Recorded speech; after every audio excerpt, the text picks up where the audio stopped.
नमस्कार साथियों, स्वागत है आपका एग्जाम अभ्यास में। इस सीरीज की श्रृंखला में हमारी समीक्षा अधिकारी की जीएस वर्ड की पहली टेस्ट सीरीज है, जिसको हम फुल लेंथ सॉल्व करेंगे, जिसमें 140 क्वेश्चन सामान्य अध्ययन के और 60 क्वेश्चन हिंदी के रहेंगे। और आप इसकी पीडीएफ हमारी टेलीग्राम चैनल एग्जाम अभ्यास से डाउनलोड कर सकते हैं, जिसकी लिंक आपको डिस्क्रिप्शन में मिल जाएगी। चलिए चलते हैं अपने पहले क्वेश्चन पे।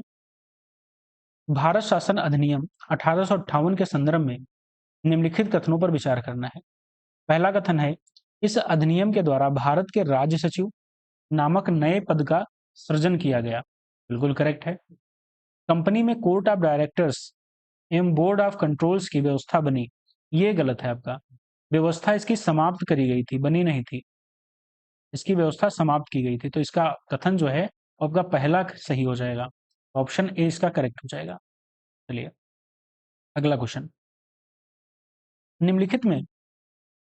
निम्नलिखित को कालक्रम के अनुसार व्यवस्थित करना है। पहला आपका कथन है, पंजाब राज्य से हरियाणा राज्य का गठन कब किया गया। पंजाब राज्य से जो हरियाणा राज्य का गठन किया गया वो 1966 में किया गया था, 1966 में। हिमाचल प्रदेश को पूर्ण राज्य का दर्जा कब मिला। हिमाचल प्रदेश को पूर्ण राज्य का दर्जा मिला है 1971 में। और महाराष्ट्र एवं गुजरात का गठन कब किया गया।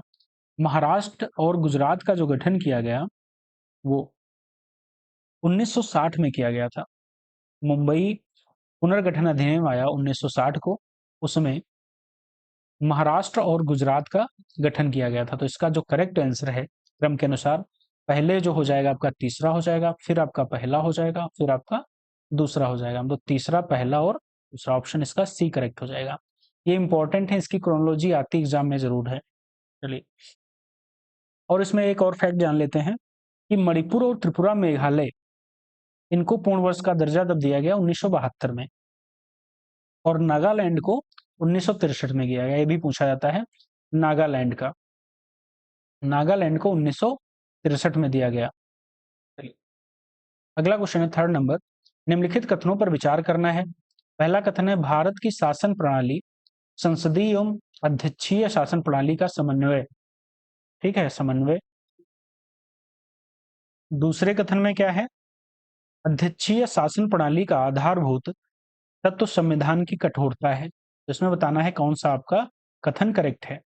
तो इसमें आपका कथन जो है दोनों करेक्ट नहीं होंगे, मतलब दोनों इनकरेक्ट हैं आपके। तो इसमें करेक्ट क्या है, तो भारत में जो संसदीय शासन प्रणाली है, मंत्रिमंडल के, पहली बात तो ब्रिटेन के समान या ब्रिटेन को अपनाया गया, शासन प्रणाली को अपनाया गया। मंत्रिमंडल के सदस्य संसद के सदस्य होते हैं। मंत्रिमंडल के सदस्य सामूहिक रूप से लोकसभा के प्रति उत्तरदायी होते हैं। तथा संसदीय शासन प्रणाली में सामूहिक उत्तरदायित्व का सिद्धांत पाया जाता है। इसमें विधायिका का कार्य जो पालिका पर नियंत्रण रहता है। अध्यात्मक जो शासन प्रणाली होती है अमेरिका से अपनाई गई। इस शासन प्रणाली का आधारभूत तत्व एकल कार्यपालिका का होना होता है। इसमें राज्य एवं सरकार का प्रमुख राष्ट्रपति होता है, ये ध्यान रखिएगा। ठीक है, मतलब अध्यात्मक जो शासन प्रणाली है वो अमेरिका में है, उसमें जो होता है प्रमुख जो होता है राज्य और सरकार का, वो राष्ट्रपति होता है। लेकिन संसदीय जो शासन प्रणाली है उसमें वो ब्रिटेन में है, उसमें जो होता है मंत्रिमंडल क्या है, संसद सदस्य। ठीक है, मंत्रिमंडल के सदस्य संसद के सदस्य होते हैं, ऐसा होता है। और मंत्रिमंडल सदस्य सामूहिक रूप से लोकसभा के प्रति उत्तरदायी होते हैं, ये ध्यान रखिएगा। तो इसमें आपके ऑप्शन डी इसका करेक्ट हो जाएगा, मतलब दोनों इनकरेक्ट है। चलिए अगला क्वेश्चन है, निम्नलिखित में से किसकी नियुक्ति भारत के राष्ट्रपति द्वारा की जाती है। बहुत इंपॉर्टेंट क्वेश्चन है, इसकी नियुक्ति भारत के राष्ट्रपति द्वारा की जाती है। चलिए बताइए। तो इसका जो ऑप्शन हो जाएगा, संघ के जो राज्य क्षेत्र के मुख्यमंत्री हैं, इनकी जो नियुक्ति है संघ राज्य क्षेत्र के, ध्यान रखिएगा, उनकी नियुक्ति राष्ट्रपति करता है, बिल्कुल करेक्ट है। अनुसूचित जाति एवं अनुसूचित जनजाति आयोग के अध्यक्ष, इनकी भी नियुक्ति राष्ट्रपति करता है, बिल्कुल करेक्ट है। वित्त आयोग के जो अध्यक्ष हैं, इनकी भी नियुक्ति राष्ट्रपति ही करता है। तो आपके तीनों करेक्ट हो जाएंगे, ऑप्शन इसका डी करेक्ट हो जाएगा। चलिए इसमें क्या है, जो संघ राज्य, इसका कभी कभी अनुच्छेद भी पूछ लेता है, तो अनुच्छेद भी बता दे रहे हैं। संघ राज्य क्षेत्र के जो मुख्यमंत्री की नियुक्ति करता है राष्ट्रपति। ठीक है, तो ये क्या होता है, इसका अनुच्छेद बताया गया है, अनुच्छेद 339 का काम है। काका क्लॉज 5 में उपबंध है कि संघ राज्य क्षेत्र जैसे दिल्ली मान लेते हैं, मुख्यमंत्री की नियुक्ति राष्ट्रपति करेगा। चलिए अगला क्वेश्चन, निम्नलिखित कथनों पर विचार कीजिए। पहला कथन है राष्ट्रपति चुनाव में कोई उम्मीदवार कुल डाले गए मत 1/10 भाग प्राप्त नहीं कर पाता है तो उसकी जमानत राशि जब्त हो जाएगी। अगला कथन क्या है, राष्ट्रपति के प्रत्येक उम्मीदवार को एक निश्चित राशि भारतीय रिजर्व बैंक में जमानत की राशि में जमा करनी होगी। ये दूसरा तो करेक्ट है बिल्कुल, पहला इनकरेक्ट क्यों है बताइए। पहला इनकरेक्ट इसलिए है 1/10 नहीं होता है, क्या होता है 1/6 होता है। ठीक है, ये ध्यान रखिएगा, तो इसमें ऑप्शन बी करेक्ट हो जाएगा। अगला क्वेश्चन, निम्नलिखित कथनों पर विचार करना है। पहला कथन है भारत का राष्ट्रपति पद ग्रहण करने की तारीख से 5 वर्ष की अवधि तक पद धारण करेगा। दूसरा कथन है राष्ट्रपति की पदावधि समाप्त के पश्चात वह अपने पद पर नहीं रहेगा चाहे उसके उत्तराधिकारी ने पद ग्रहण नहीं किया हो। तो तीसरा कथन है राष्ट्रपति अपना त्यागपत्र उपराष्ट्रपति को सौंपेगा। ये तो तीसरा तो बिल्कुल करेक्ट है, तीसरा बिल्कुल आपका करेक्ट है। दूसरा करेक्ट नहीं है, क्योंकि जब पदावधि समाप्त होती है लेकिन राष्ट्रपति पद पर बना रहता है जब तक उत्तराधिकारी पद ग्रहण नहीं करता है, ये ध्यान रखिएगा। तो ऑप्शन इसका पहला तो करेक्ट है बिल्कुल और तीसरा करेक्ट है, तो ऑप्शन इसका ए इसका करेक्ट हो जाएगा। मतलब पहला कथन और तीसरा कथन करेक्ट है, दूसरा इनकरेक्ट है। अगला क्वेश्चन है 7 नंबर, निम्नलिखित कथनों पर विचार कीजिए। पहला कथन है संसद की संयुक्त बैठक में कोई साधारण विधेयक दोनों सदनों के उपस्थिति और मत देने वाले सदस्यों के 2/3 बहुमत से पारित होना चाहिए। 2/3 बहुमत से पारित होना चाहिए। अगला, संसद की संयुक्त बैठक के लिए कोरम दोनों सदस्यों की कुल संख्या का 1/10 भाग होना चाहिए। तो ये दोनों इनकरेक्ट हैं। क्यों इनकरेक्ट हैं? कोरम जो है वो 1/10 का होता है, 1/10 का, तो ये आपका इनकरेक्ट हो जाएगा। ठीक है, और यहाँ पे 2/3 बहुमत जो है 2/3 कुल संख्या, ठीक है, मत देने वालों की कुल संख्या के बहुमत द्वारा पारित किया जाता है। ठीक है, कुल संख्या, संयुक्त बैठक में जो विधेयक दोनों सदनों में उपस्थित थे और मत देने वालों की सदस्यों की कुल संख्या के द्वारा पारित कर दिया जाता है, तो माना जाता है कि विधेयक को दोनों सदनों ने पारित कर दिया। ये ध्यान रखिएगा, इसमें 2/3 वाला कोई कॉन्सेप्ट नहीं है, तो इसमें आपका डी करेक्ट हो जाएगा, मतलब ना तो पहला ना तो दूसरा। चलिए अगला क्वेश्चन है 8 नंबर, अनुदान की मांग के संदर्भ में निम्नलिखित कथनों पर विचार करना है। पहला कथन है लोकसभा में अनुदान की मांग पर चर्चा एवं मतदान होता है। दूसरा कथन है राज्यसभा में अनुदान की मांग पर ना तो चर्चा होती है और ना ही मतदान होता है। तो इसमें जो करेक्ट ऑप्शन होगा ए करेक्ट हो जाएगा, दूसरा इनकरेक्ट है। मतलब अनुदान की मांग में लोकसभा में अनुदान की मांग पर चर्चा एवं मतदान होता है, राज्यसभा में नहीं होता है। चलिए अगला क्वेश्चन है निम्नलिखित कथनों पर विचार कीजिए। पहला कथन है संसद के प्राधिकार के बिना कोई धन भारत की संचित निधि से नहीं निकाला जा सकता। दूसरा कथन है लोक लेखा निधि से किए जाने वाले सभी वितरणों के लिए भी भारत की संसद के प्राधिकार की आवश्यकता होती है। चलिए तो इसमें बताइए क्या आपका करेक्ट है। तो इसमें पहला ऑप्शन तो करेक्ट है लेकिन दूसरा इनकरेक्ट है, तो इसमें पहला ऑप्शन क्या है, करेक्ट हो जाएगा। पहला ऑप्शन करेक्ट क्या है, तो संसद के जो प्राधिकार के बिना कोई धन भारत की संचित निधि से निकाला नहीं जा सकता है, ये करेक्ट है आपका। चलिए अगला क्वेश्चन, 10 नंबर क्वेश्चन देखेंगे, संसद के साधारण विधेयक के संदर्भ में बताना है कौन सा कथन आपका करेक्ट हो जाएगा। पहला कथन है एक सदन द्वारा पारित विधेयक को दूसरा सदन अधिकतम 1 वर्ष तक रोककर रख सकता है, गलत है। संसद के दोनों सदनों में गतिरोध होने की स्थिति में भारत का राष्ट्रपति संविधान के अनुच्छेद 110 के तहत संयुक्त बैठक बुलाता है, भी गलत है। संयुक्त बैठक का जो प्रावधान है वो अनुच्छेद किसमें है, अनुच्छेद 108 में है, 108 में है। ठीक है, 110 में नहीं है। चलिए पहला है एक सदन द्वारा पारित विधेयक को दूसरा सदन अधिकतम कितने दिन तक रोक सकता है, अधिकतम 6 माह तक रोक सकता है, ये ध्यान रखिएगा। 1 वर्ष तक नहीं, 6 माह तक रोक सकता है, ये ध्यान रखिएगा। चलिए तो इसमें ऑप्शन डी इसका करेक्ट हो जाएगा। अगला क्वेश्चन है 11 नंबर, रिसोर्स सेट 2A के संदर्भ में निम्नलिखित कथनों पर विचार करना है। पहला कथन है, यह जल निकायों, फसल क्षेत्रों, खनिज भंडारों, शहरी तथा ग्रामीण विस्तार के विषय में सूचना प्रदान करेगा। दूसरा कथन है, इसमें त्रिस्तरीय इमेजिंग सिस्टम है। इसमें जो ऑप्शन इसका करेक्ट होगा, कौन सा ऑप्शन करेक्ट हो जाएगा? दोनों ऑप्शन करेक्ट हो जाएंगे। रिसोर्स सेट जो है वो रिमोट सेंसिंग उपग्रह है।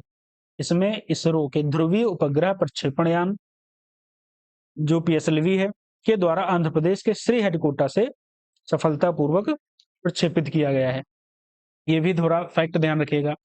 चलिए अगला क्वेश्चन है, निम्नलिखित कथनों पर विचार करना है। सौर सेल सिलिकॉन की बनी होती है। सौर सेल जो है सिलिकॉन की बनी होती है तथा ये सौर ऊर्जा को विद्युत ऊर्जा में परिवर्तित करती हैं। बिल्कुल करेक्ट है। दूसरा कथन है, थोरियम यूरेनियम की तुलना में कम नुकसानदेह अपशिष्ट उत्पादित करता है। ये भी बिल्कुल करेक्ट है। तो इसमें ऑप्शन क्या हो जाएंगे? सी करेक्ट हो जाएगा, मतलब दोनों करेक्ट हैं। चलिए अगला question, artificial intelligence AI system के संदर्भ में निम्नलिखित कथनों पर विचार करना है। यह अनुभव से सीखता है। बिल्कुल करेक्ट है। इसमें मशीनों द्वारा मानव बुद्धि के समान कार्य किया जाता है। ये भी बिल्कुल करेक्ट है। तो ऑप्शन इसका सी करेक्ट हो जाएगा। चलिए अगला क्वेश्चन, 5G तकनीकी के संदर्भ में निम्नलिखित कथनों पर विचार कीजिए। यह 4G LTE से अगले चरण की मोबाइल नेटवर्किंग प्रौद्योगिकी है। या 4G LTE से अधिक डाउनलोड स्पीड परंतु कम डाउन अपलोड स्पीड प्रदान करती है। तो इसमें जो आपका करेक्ट होगा वो ए तो करेक्ट हो जाएगा, लेकिन दूसरा इनकरेक्ट है। चलिए तो ऑप्शन ए इसका करेक्ट हो जाएगा, अधिक स्पीड अपलोड के लिए प्राप्त करती है। चलिए अगला क्वेश्चन है, रोबोटिक्स के अनुप्रयोगों के संदर्भ में निम्नलिखित कथनों पर विचार करना है। पहला कथन है, सॉफ्टवेयर रोबोटिक्स के माध्यम से बैंकिंग को आसान बनाया जा सकता है। दूसरा कथन है, इनकी जो सहायता से शल्य चिकित्सा को अधिक आसान और कम जोखिमपूर्ण बनाया जा सकता है। तो इसमें जो ऑप्शन करेक्ट होगा वो ऑप्शन सी करेक्ट हो जाएगा, मतलब दोनों करेक्ट हैं इसमें। चलिए जिसको इंग्लिश में पढ़ना हो आप देखते रहिएगा, ठीक है। ऑप्शन सी इसका करेक्ट है। रोक के आप एक बार पढ़ लीजिएगा, आप इंग्लिश में देख लीजिएगा, बाकी हिंदी में हम करा रहे हैं। चलिए अगला क्वेश्चन है 16 नंबर, जर्म लाइन एडिटिंग तकनीक के संदर्भ में निम्नलिखित कथनों पर विचार करना है। जर्म लाइन एडिटिंग क्या है? जर्म लाइन एडिटिंग जो तकनीक है जीनोम एडिटिंग से संबंधित है। पहला इसका कथन क्या है? यह जीनोम एडिटिंग से संबंधित है। बिल्कुल करेक्ट है, बिल्कुल करेक्ट है। चलिए अगला कथन है, इस तकनीक द्वारा भ्रूण को किसी भी मानव में प्रत्यारोपित किया जा सकता है। ये इनकरेक्ट है। तो ऑप्शन ए इसका करेक्ट हो जाएगा। चलिए अगला क्वेश्चन, मेघ बीजन के संदर्भ में निम्नलिखित कथनों पर विचार करना है। मेघ बीजन क्या है? मेघ बीजन जो है यह बादलों में नमी की मात्रा को प्रभावित करने की एक युक्त है। तो ये तो आपका बिल्कुल करेक्ट है, सॉरी ये आपका बिल्कुल करेक्ट है। दूसरा कथन है, इसके लिए पोटेशियम फ्लोराइड का प्रयोग किया जाता है। इसके लिए क्या किया जाता है? सिल्वर आयोडाइड, पोटेशियम आयोडाइड का प्रयोग किया जाता है। ठीक है, ये ध्यान रखिएगा। तो ऑप्शन दूसरा आपका इनकरेक्ट है। तो पहला ऑप्शन क्या हो जाएगा? करेक्ट हो जाएगा, दूसरा इनकरेक्ट है। अगला क्वेश्चन है, परमाणु ऊर्जा और रिएक्टरों के संदर्भ में निम्नलिखित कथनों पर विचार करना है। कथन पहला है, भारतीय नाभिकीय विद्युत उत्पादन कार्यक्रम के अंतर्गत 3 चरणीय कार्यक्रम का समावेश है। 3 चरणीय कार्यक्रम का समावेश है। अगला कथन है, PHWR में मंदक और प्राथमिक शीतलक के रूप में उच्च शुद्धता वाले भारी पानी का प्रयोग किया जाता है। बिल्कुल करेक्ट है आपका सी, दोनों आपके करेक्ट हो जाएंगे। ऑप्शन सी इसका करेक्ट हो जाएगा। अगला क्वेश्चन है, पवन ऊर्जा उत्पादन के क्रम में निम्नलिखित कथनों पर विचार करना है। कौन से राज्य आपके, ठीक है, आरोही अवरोही क्रम में व्यवस्थित करना है। कौन सबसे ज्यादा पवन ऊर्जा से बिजली जो है ऊर्जा उत्पादन किया है, किसने किया है? तो बात करते हैं। तो आंध्र प्रदेश ने कितनी की है? तो आंध्र प्रदेश ने की है 2190 मेगावाट। ठीक है। गुजरात ने करा है 1275 मेगावाट। कर्नाटक ने कितना किया है? तो कर्नाटक ने किया है 882 मेगावाट। मध्य प्रदेश ने कितना किया है? तो 357 मेगावाट। तो इसमें जो करेक्ट होंगे आपके ऑप्शन पहला, दूसरा, तीसरा, चौथा। तो पहला, दूसरा, तीसरा, चौथा, ऑप्शन 20 का करेक्ट हो जाएगा। एक और स्टेट है राजस्थान।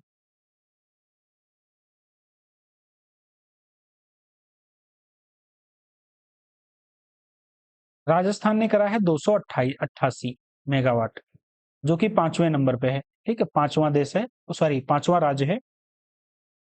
चलिए, पहला राज्य आपका आंध्र प्रदेश है, ध्यान रखिएगा। गुजरात ध्यान रखिएगा, कर्नाटक और मध्य प्रदेश और राजस्थान, ये 5 राज्य बिल्कुल याद रखिएगा, क्योंकि ये इंपॉर्टेंट क्वेश्चन है, पवन ऊर्जा के रिलेटेड है। चलिए, अगला क्वेश्चन है, वसा के संदर्भ में निम्नलिखित कथनों पर विचार करना है। कथन है, अधिकतर असंतृप्त वसा जंतु वसा होती है। दूसरा कथन है, कार्बोहाइड्रेट की तुलना में वसा की समान मात्रा से शरीर को कम ऊर्जा प्राप्त होती है। चलिए, तो इसमें बताना है कौन सा आपका करेक्ट हो जाएगा। तो ऑप्शन ए तो करेक्ट है, लेकिन दूसरा आपका इनकरेक्ट हो जाएगा। अगला क्वेश्चन है, वैदिक काल में ब्याज पर ऋण देने वालों को सूद, या जो देने वाले होते हैं उनको सूदखोर कहते हैं, के लिए किस शब्द का प्रयोग किया जाता है? वैदिक काल में किस शब्द का प्रयोग किया जाता था? तो बैक नॉट का प्रयोग किया जाता था। चलिए, अगला क्वेश्चन है 22 देखेंगे। वैदिक काल में राजा द्वारा संपन्न किए जाने वाले निम्नलिखित यज्ञों पर विचार करना है। पहला कथन है, इस युग में महत्वपूर्ण यज्ञों जैसे अश्वमेध यज्ञ, वाजपेयी, राजसूय आदि का मूल उद्देश्य कृषि उत्पादन को बढ़ाना था। दूसरा कथन है, वाजपेयी जो यज्ञ है राजनीतिक शक्ति का घोतक माना जाता था। तो आपका जो करेक्ट होगा वो पहला तो करेक्ट हो जाएगा, लेकिन दूसरा क्या है, वो इनकरेक्ट है। दूसरा इनकरेक्ट है। चलिए, वाजपेयी जो यज्ञ है का संबंध जो है खान पान से था। इसका संबंध जो है वो खान पान से था। चलिए, अगला क्वेश्चन, एपण चित्रकला से संदर्भ में निम्नलिखित कथनों पर विचार करना है। एपण चित्रकला, पहला कथन है, इसकी शुरुआत तमिलनाडु से हुई। दूसरा कथन है, इसे राजस्थान में महरना तथा गुजरात में सतिया नाम से जाना जाता है। तो इसका जो करेक्ट ऑप्शन होगा, दूसरा तो करेक्ट होगा। एरन जो एपण चित्रकला है, ये जो तमिलनाडु से शुरुआत इसकी नहीं हुई थी, कहां से हुई थी? महाराष्ट्र से। ये ध्यान रखना है, एपण चित्रकला की शुरुआत महाराष्ट्र से हुई थी, और इसका जो राजस्थान में नाम है महरना है, और गुजरात में सतिया नाम से जाना जाता है। तो आपका दूसरा कथन बिल्कुल करेक्ट है। तो ऑप्शन दो इसका करेक्ट हो जाएगा। चलिए, अगला क्वेश्चन, मधुबनी चित्रकला के संदर्भ में निम्नलिखित कथनों पर विचार करना है। इसे मिथिला चित्रकारी भी कहा जाता है। यह कला नेपाल तराई के निकटवर्ती क्षेत्रों में विस्तृत है। चलिए, तो बिल्कुल करेक्ट है आपके, दोनों करेक्ट हो जाएंगे, इसके दोनों ऑप्शन करेक्ट हो जाएंगे। चलिए, अगला क्वेश्चन है, हांगटा युद्ध कला के संदर्भ में निम्नलिखित कथनों पर विचार करना है। यह मणिपुर से संबंधित एक सशस्त्र युद्ध कला है। दूसरा कथन है, अंग्रेजों द्वारा इसे प्रतिबंधित किया गया था। तो ऑप्शन क्या हो जाएंगे? दोनों करेक्ट हो जाएंगे। कथन दोनों करेक्ट हैं। थांगटा जो युद्ध कला है मणिपुर से संबंधित एक सशस्त्र युद्ध कला है, अंग्रेजों द्वारा इसे प्रतिबंधित किया गया था। कौन सी शताब्दी में? तो 17वीं। अगला क्वेश्चन, ददनी प्रथा के संदर्भ में निम्नलिखित कथनों पर विचार करना है। बहुत इंपॉर्टेंट क्वेश्चन दिए गए हैं इस टेस्ट सीरीज में, ये ध्यान रखिएगा, बहुत इंपॉर्टेंट टेस्ट सीरीज है। ददनी प्रथा के संदर्भ में निम्नलिखित कथनों पर विचार करना है। पहला कथन है, जुलाहों पर अपने दबाव को प्रभावपूर्ण बनाने के लिए कंपनी ने कम ब्याज दरों पर ऋण देने की जो है प्रथा प्रारंभ की थी ददनी प्रथा में। बताइए करेक्ट है क्या? नहीं, बिल्कुल नहीं, इनकरेक्ट है भी। इसके तहत कंपनी के कर्मचारी जुलाहों से ऋण के बदले शर्तनामा लिखवा लेते थे कि वे निश्चित तिथि पर निश्चित मात्रा में और निश्चित मूल्य पर कपड़ा दे देंगे। ये भी आपका इनकरेक्ट है, दोनों इनकरेक्ट है। ऑप्शन इसका डी हो जाएगा। अगला क्वेश्चन है, इंपॉर्टेंट संथाल विद्रोह, बहुत इंपॉर्टेंट है। संथाल विद्रोह के संदर्भ में विचार करना है। चलिए, पहला कथन है, संथाल भागलपुर तथा राजमहल पहाड़ियों के मध्य निवास करते थे। संथाल बिल्कुल करेक्ट है। इस विद्रोह का नेतृत्व भगत जवाहर मल ने किया। ये इनकरेक्ट है। इसका जो नेतृत्व किया था वो सिद्धो और कान्हो दोनों ने मिलकर किया था। ठीक है, चलिए। इसका उद्देश्य क्या था? तो दिकुओं या बाहरी लोगों को भगाना था, मतलब जो बाहरी लोग आए थे, दिकुओं जिनको बोला जाता था, उनको भगाना था। चलिए, तो इसमें ऑप्शन क्या हो जाएगा? ए करेक्ट हो जाएगा। अगला क्वेश्चन है, निम्नलिखित में से किस पार्टी या पार्टियों ने साइमन कमीशन के बहिष्कार का विरोध किया था? किसने विरोध किया था? तो मुस्लिम लीग तथा जुन्ना गुट, जिन्ना गुट, इन्होंने तो नहीं किया था। जस्टिस पार्टी, इन्होंने किया था। लिबरेशन फेडरेशन, इन्होंने नहीं किया था। यूनियनिस्ट जो पार्टी है, इसने किया था। तो ऑप्शन इसका बी करेक्ट हो जाएगा, ऑप्शन बी। चलिए, अगला क्वेश्चन, 1937 के चुनाव के संदर्भ में निम्नलिखित कथनों पर विचार करना है। चलिए, पहला कथन है, 1937 में संपन्न चुनाव में 11 प्रांतों के 8 में से कांग्रेस को पूर्ण बहुमत मिला। जो 11 प्रांत में 8 को पूर्ण बहुमत मिला। बंगाल और पंजाब में गैर कांग्रेसी सरकार बनी। बताना है कथन आपका करेक्ट कौन सा हो जाएगा। तो इसका जो करेक्ट कथन है वो आपका दूसरा तो करेक्ट है, लेकिन पहला इनकरेक्ट हो जाएगा। अगला क्वेश्चन है 30 नंबर, भारत छोड़ो आंदोलन में विभिन्न वर्गों की भागीदारी के संदर्भ में निम्नलिखित कथनों पर विचार करना है। पहला कथन है, किसान इस आंदोलन में सर्वाधिक संख्या में शामिल हुए तथा जमींदारों के विरुद्ध उन्होंने हिंसा प्रदर्शित नहीं की। दूसरा कथन है, कम्युनिस्टों ने इस आंदोलन के बहिष्कार का निर्णय लिया। तो इसमें जो करेक्ट ऑप्शन हो जाएगा वो सी करेक्ट हो जाएगा, मतलब दोनों करेक्ट हैं। चलिए, अगला क्वेश्चन है, पदक्कल समूह के स्मारकों के संदर्भ में निम्नलिखित कथनों पर विचार करना है। पहला कथन है, पदक्कल समूह के मंदिरों का निर्माण चालुक्य शासकों द्वारा कराया गया। बिल्कुल करेक्ट है। पदक्कल गोदावरी नदी के किनारे स्थित है, ये आपका इनकरेक्ट है। पदक्कल गोदावरी के किनारे स्थित नहीं है। कहाँ स्थित है? तो जो कृष्णा की सहायक नदी है मालप्रभा नदी के बाएं तट पर स्थित है। कहाँ? मालप्रभा, ये कृष्णा की सहायक नदी है। ठीक, चलिए, अगला क्वेश्चन है, इसमें आपका आंसर ए ऑप्शन इसका करेक्ट हो जाएगा।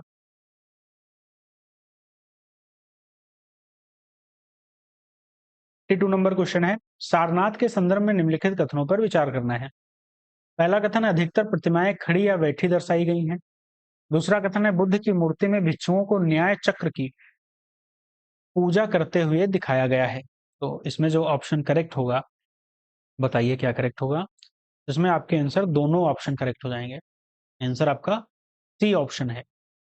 चलिए, अगला क्वेश्चन है, पूना समझौते के संदर्भ में निम्नलिखित कथनों पर विचार करना है। इस समझौते द्वारा दलितों के लिए दलितों दलितों के लिए आरक्षित सीटों की संख्या जो थी वो 148 कर दी गई। दूसरा कथन है, इस समझौते के बाद गांधी जी ने अखिल भारतीय हरिजन संघ की स्थापना की। तो इसका जो करेक्ट ऑप्शन है वो सी है, मतलब दोनों कथन आपके करेक्ट हैं। अगला क्वेश्चन है, जियांगरांग जियांग जियांग रांग आंदोलन, ठीक है, जियाल रांग आंदोलन के संदर्भ में निम्नलिखित कथनों पर विचार करना है। पहला कथन है, यह आंदोलन जदो नांग के नेतृत्व में चलाया गया। जदो नांग के बाद इस आंदोलन को रानी गैंडलियो ने आगे बढ़ाया था। तो करेक्ट आपका आंसर क्या हो जाएगा, बताना है करेक्ट। तो दोनों आपके इनकरेक्ट हो जाएंगे। ये भी आपका इनकरेक्ट है और ये भी इनकरेक्ट है। चलिए, इसका जो करेक्ट है, नागाओं ने जदो नांग के नेतृत्व में जियाल रांग आंदोलन चलाया था। नागाओं ने चलाया था, ठीक है। और जदो नांग के बाद इस आंदोलन को रानी गैंडुल ने आगे बढ़ाया था। चलिए, तो ऑप्शन, हाँ, जदो नांग के बाद इस आंदोलन को रानी गैंडुल ने, अच्छा, सॉरी सॉरी सॉरी, हाँ, इसमें जो करेक्ट नहीं पूछा है ये ध्यान रखिएगा। देखो, ये मिस्टेक हुई हमसे बहुत बड़ी। इसमें पूछा है सही नहीं है, तो यानी कि ये दोनों सही हैं। क्या है? दोनों सही हैं। ठीक है, दोनों सही हैं। ठीक है, दोनों करेक्ट हैं। इसीलिए बताया गया है, ना तो एक गलत है ना तो दूसरा गलत है, यानी कि दोनों करेक्ट हैं बिल्कुल। चलिए, अगला क्वेश्चन है, इंपॉर्टेंट क्वेश्चन है, गांधी इरविन समझौते के सहमति के बिंदुओं के संदर्भ में निम्नलिखित कथनों पर विचार करना है। गांधी इरविन समझौता, हिंसात्मक अपराधियों सहित सभी राजनीतिक कैदी छोड़ दिए गए। दूसरा कथन है, आपातकालीन अध्यादेशों को वापस लिया जाएगा। इसमें बताना है सही कौन सा है। सबसे पहले आप जब एग्जाम में देखिएगा क्वेश्चन को, तो जो ऐसे क्वेश्चन हो उसमें सही नहीं या सही को सबसे पहले आप सर्कल कर लीजिएगा, तो ध्यान में रहेगा कि ये सही है कि ये नहीं पूछ रहा है। तो इसमें बताना है, इसमें जो करेक्ट ऑप्शन होगा वो तो दूसरा तो करेक्ट होगा लेकिन पहला इनकरेक्ट हो जाएगा, ऑप्शन बी इसका करेक्ट हो जाएगा।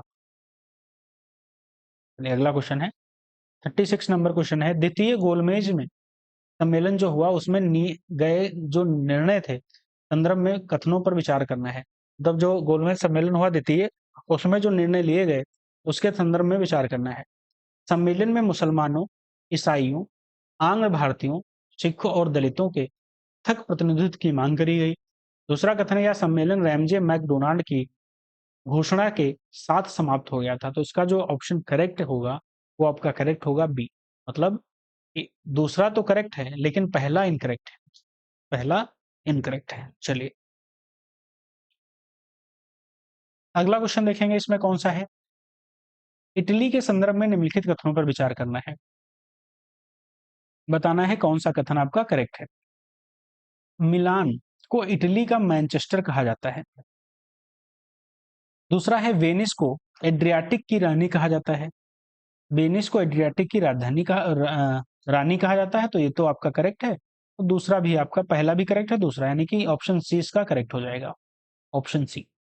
मिलान को इटली का मैनचेस्टर तथा तुरीन को इटली का डेट्रियाटिक कहा जाता है, और मैनचेस्टर यूनाइटेड किंगडम की प्रसिद्ध कपड़ा उत्पादक राज्य है। और वेनिस की एड्रियाटिक की रानी कहा जाता है, वेनिस को एड्रियाटिक की रानी कहा जाता है, ये भी करेक्ट है। अगला क्वेश्चन है, एल्ब्रूस पर्वत, जो एल्ब्रूस पर्वत है शिखर किस देश में स्थित है। एल्ब्रूस पर्वत शिखर किस देश में स्थित है बताना है, तो ये रूस में स्थित है। चलिए अगला क्वेश्चन, ब्रह्मपुत्रा नदी के संदर्भ में निम्नलिखित कथनों पर विचार करना है। इसका उद्गम कैलाश श्रेणी के दक्षिण मानसरोवर झील के निकट रांगो सापो ग्लेशियर से हुआ है। ठीक है, इसमें बताना है कौन सा आपका करेक्ट है। ठीक, तो ये तो गलत है, रांग सापो ग्लेशियर से नहीं हुआ है, कहां से हुआ, चेमा युंगडुंग ग्लेशियर। ठीक है, चेमा युंगडुंग ग्लेशियर से हुआ है। इसका अपवाह तंत्र 4 देशों में, तिब्बत, चीन, भूटान, भारत और बांग्लादेश में स्थित है, तो ये भी आपका इनकरेक्ट हो जाएगा।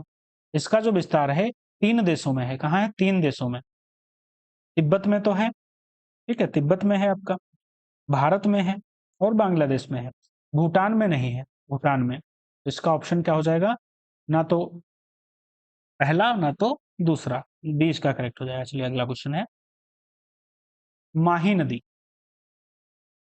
अच्छा, माही, कावेरी, साबरमती। क्वेश्चन क्या है, नदियां पश्चिम की ओर बहती हैं, मतलब पश्चिम की ओर कौन सी नदियां बहती हैं ये बताना है। पश्चिम की ओर नदियां माही एवं साबरमती गुजरात में पश्चिम दिशा में बहती हुई अरब सागर में मिलती हैं, यानी कि माही और साबरमती, ये नहीं। तो इसमें ऑप्शन जो होगा आपका ए करेक्ट हो जाएगा। और कौन सी हैं, नर्मदा भी बहती है, तापी भी बहती है, सिंधु, लूनी, भरतपुझा, पंबा, पेरियार, ये भी बहती हैं पश्चिम की ओर। ठीक है, ये भी ध्यान रखिएगा, इंपॉर्टेंट इसमें हो जाएगा नर्मदा और तापी, दो इंपॉर्टेंट हैं। और अगला क्वेश्चन है, एल नीनो के संदर्भ में निम्नलिखित कथनों पर विचार करना है। पहला कथन है, यह पेरू तट के निकट भूमध्य रेखीय उष्ण समुद्रीय धारा का विस्तार है।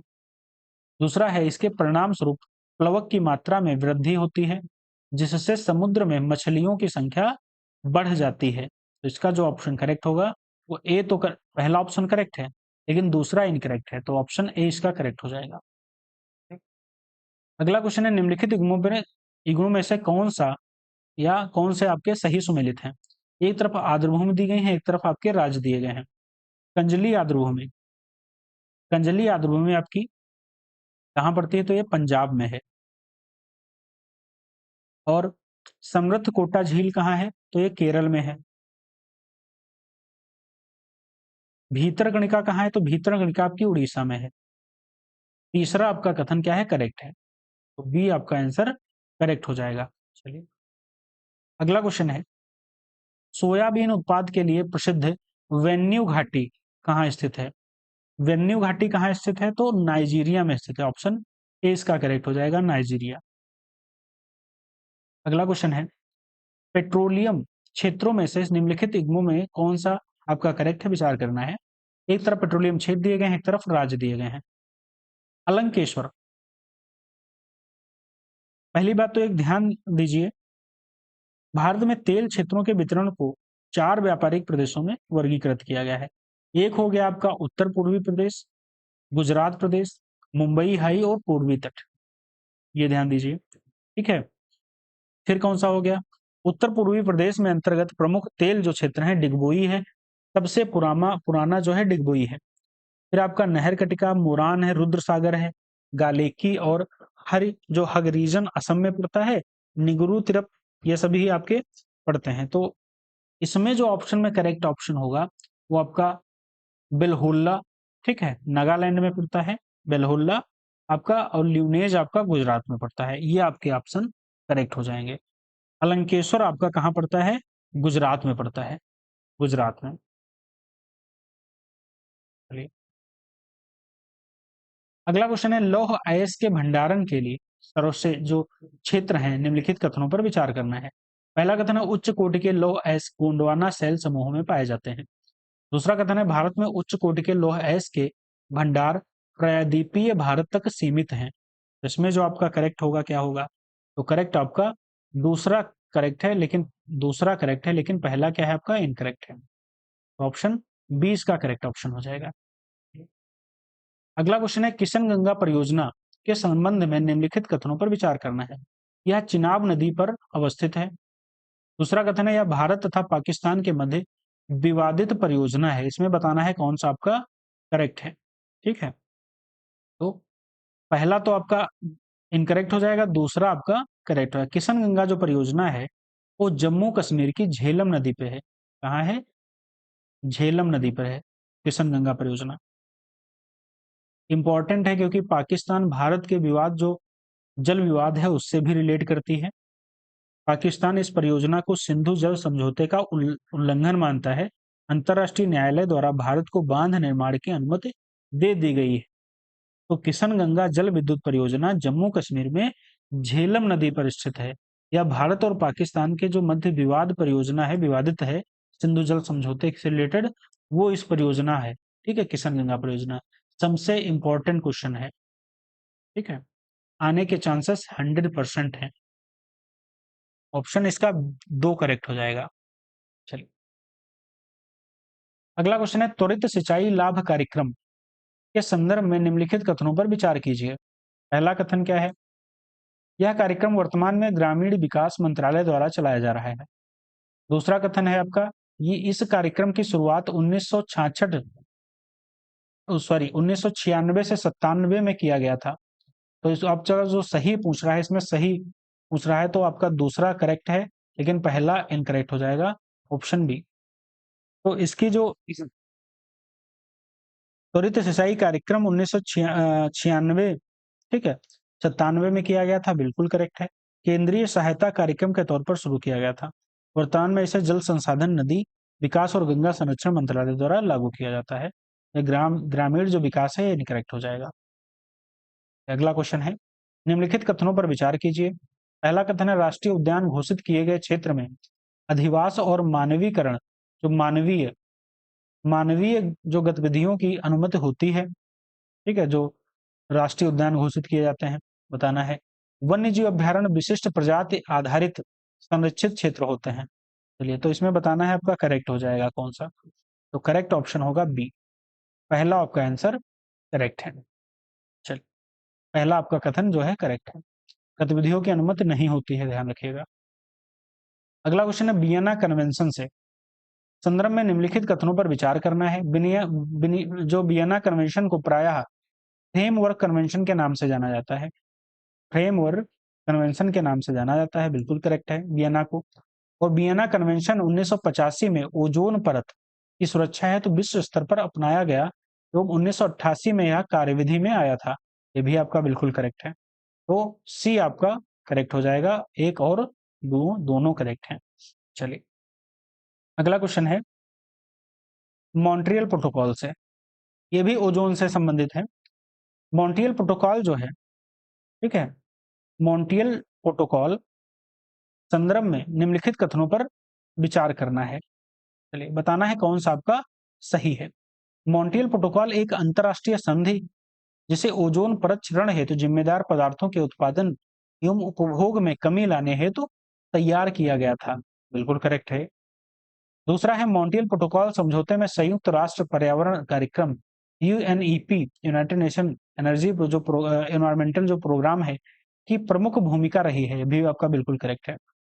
मॉन्ट्रियल प्रोटोकॉल उत्सर्जन के आधार पर बाध्यकारी समझौता नहीं है, ये गलत है, बाध्यकारी समझौता है। ठीक है, चलिए ऑप्शन ए इसका करेक्ट हो जाएगा, मतलब दो ऑप्शन पहला और दूसरा करेक्ट है। चलिए अगला क्वेश्चन है 51 नंबर, जैव विविधता के संदर्भ में निम्नलिखित कथनों पर विचार करना है।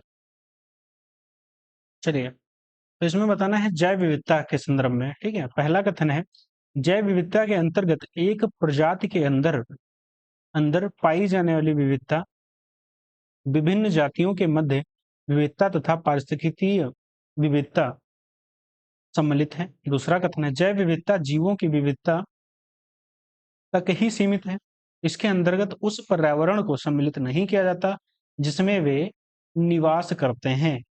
ठीक है, बताना है कौन सा आपका करेक्ट हो जाएगा। तो दूसरा तो इनकरेक्ट है बिल्कुल, क्योंकि जैव विविधता पर्यावरण की भी जैव विविधता होती है, लेकिन पहला आपका करेक्ट है। चलिए तो आपका पहला करेक्ट हो जाएगा। चलिए अगला क्वेश्चन है निम्नलिखित में से कौन से भौगोलिक क्षेत्र में जैव विविधता के लिए संकट हो सकते हैं। पहला कथन है विदेशी जाति का प्रवेश, जलवायु परिवर्तन, शाकाहार को प्रोत्साहन, शाकाहार को प्रोत्साहन। तो इसमें जो ऑप्शन करेक्ट होगा वो पहला करेक्ट हो जाएगा और दूसरा करेक्ट हो जाएगा, यानी कि पहला। चलिए अगला क्वेश्चन है लोक निवेजन लोक नियोजन अधिनियम 1957 के संदर्भ में निम्नलिखित कथनों पर विचार करना है। पहला कथन है यह अधिनियम भारतीय संविधान के अनुच्छेद 16(2) का अपवाद है। दूसरा कथन है वर्तमान में यह व्यवस्था किसी राज्य केंद्र शासित प्रदेश में लागू नहीं है। बताना है कौन सा आपका आंसर करेक्ट हो जाएगा। तो करेक्ट आपका पहला तो करेक्ट है, लेकिन दूसरा इनकरेक्ट है, यानी कि पहला करेक्ट है, दूसरा इनकरेक्ट है। अगला क्वेश्चन सिविल अधिकार संरक्षण अधिनियम 1955 के संदर्भ में निम्नलिखित कथनों पर विचार करना है। पहला कथन है इस अधिनियम का संबंध भारतीय संविधान के भाग 2 में वर्णित अस्पृश्यता के अंत से है। दूसरा कथन है भारतीय संविधान का अनुच्छेद 35 संसद एवं राज्य के विधानमंडल को यह अधिकार देता है कि वह इस प्रकार के अधिनियम बनाए। ठीक है, तो इसमें कथन आपका बताना है कौन सा करेक्ट है। तो कथन आपका पहला करेक्ट है, दूसरा इनकरेक्ट है। ऑप्शन पहला करेक्ट हो जाएगा। अगला क्वेश्चन है भारतीय संविधान के अनुच्छेद 19(1) में वाक स्वतंत्रता आदि विषय के संबंधित अधिकार दिए गए हैं। निम्नलिखित में से कौन से अधिकार इसके अंतर्गत शामिल हैं। पहला अधिकार है विदेश यात्रा करने का अधिकार, विदेश यात्रा करने का अधिकार, तो ये गलत है, ये आपका इनकरेक्ट हो जाएगा। संगम या संघ या सहकारी समिति बनाने का अधिकार, ये भी आपका ये आपका बिल्कुल करेक्ट है। शिक्षा अधिकार इसमें नहीं है, तो ऑप्शन सी इसका करेक्ट हो जाएगा, केवल 2। विदेश यात्रा करने का जो अधिकार है, विदेश यात्रा करने का अधिकार है भारतीय संविधान के अनुच्छेद 21। ठीक है, 21 एवं शिक्षा अधिकार 21 का में। ठीक है, ये ध्यान रखिएगा, मतलब ये जो है 21 में है और शिक्षा अधिकार 21 का में है। ये आपका 19(1) के अंतर्गत आता है, 19(1) के अंतर्गत आता है, वाक व्यक्ति के स्वतंत्रता के अंतर्गत आता है। चलिए अगला क्वेश्चन है निम्नलिखित कथनों पर विचार कीजिए। पहला कथन है जो समान न्याय एवं निःशुल्क विधिक सहायता है। दूसरा कथन है उद्योग के प्रबंधन में कार्यक्रमों की भागीदारी। दूसरा कथन है तीसरा कथन है सहकारी समितियों का उन्नयन। तो इसमें आपके क्वेश्चन क्या कह रहा है कि उपयुक्त कौन से नीति निर्देशक तत्वों को संविधान संशोधन के द्वारा जोड़ा गया, संविधान संशोधन के द्वारा जोड़ा गया। तो इसमें आपके तीनों हो जाएंगे, आपके तीनों तीनों को जोड़ा गया। चल अगला क्वेश्चन है मूल कर्तव्य के संदर्भ में निम्नलिखित कथनों पर विचार करना है। पहला कथन है, इनका वर्णन संविधान के कुल 11 अनुच्छेदों में किया गया। दूसरा कथन है, 42वें संविधान संशोधन अधिनियम 1976 के द्वारा इसे जनता की सरकार से जो संविधान द्वारा जोड़ा गया। जनता दल की जो सरकार आई उसने संविधान संशोधन में जोड़ा। तो इसमें जो करेक्ट होगा आपका वो सही होगा, वो आपका डी, यानी कि दोनों इनकरेक्ट हैं। दोनों इनकरेक्ट हैं, ये भी गलत है, ये भी गलत है। तो सही क्या है, 42वां जो संविधान संशोधन के द्वारा कांग्रेस के सरकार के द्वारा भारत संविधान में जोड़ा गया, कांग्रेस के द्वारा। संसद इसके क्रियान्वयन के संसद इसके क्रियान्वयन के लिए विधि बना सकती है और इसमें इस संबंध में संसद ने कई बार विधियां भी बनाई है। ठीक है, तो आपका ये बिल्कुल करेक्ट हो जाएगा। ठीक है, डी, यानी कि दोनों गलत हैं। ये भी आपका गलत है, कुल 11 अनुच्छेदों में किया गया, ये भी गलत है और ये भी आपका गलत है। राज्यसभा की अनन्य अधिकारिता के संदर्भ में निम्नलिखित कथनों को विचार करना है। पहला कथन है, नई अखिल भारतीय सेवा को सृजित करने के संदर्भ में। दूसरा कथन है, राज्य सूची में वर्णित किसी विषय पर विधि बनाने के लिए संसद को प्राधिकृत करने के संदर्भ में। तीसरा कथन है, राज्यों के सृजन का तथा उन्मूलन के संदर्भ में। चलिए, तो आपका तीसरा तो इनकरेक्ट हो जाएगा, लेकिन दो आपके करेक्ट हैं, तो ऑप्शन ए इसका करेक्ट हो जाएगा। तीसरा आपका इनकरेक्ट है। राज्यों का जो सृजन है, उन्मूलन है, वो राज्यसभा को विशेषाधिकार नहीं है, इसलिए इनकरेक्ट हो जाएगा। चलिए, 59 नंबर क्वेश्चन है, प्राक्कलन समिति। प्राक्कलन समिति के संदर्भ में विचार करना है। वर्तमान में इस समिति में कुल सदस्य संख्या 30 है, बिल्कुल करेक्ट है। इसमें केवल लोकसभा के सदस्य शामिल हो सकते हैं, बिल्कुल करेक्ट है।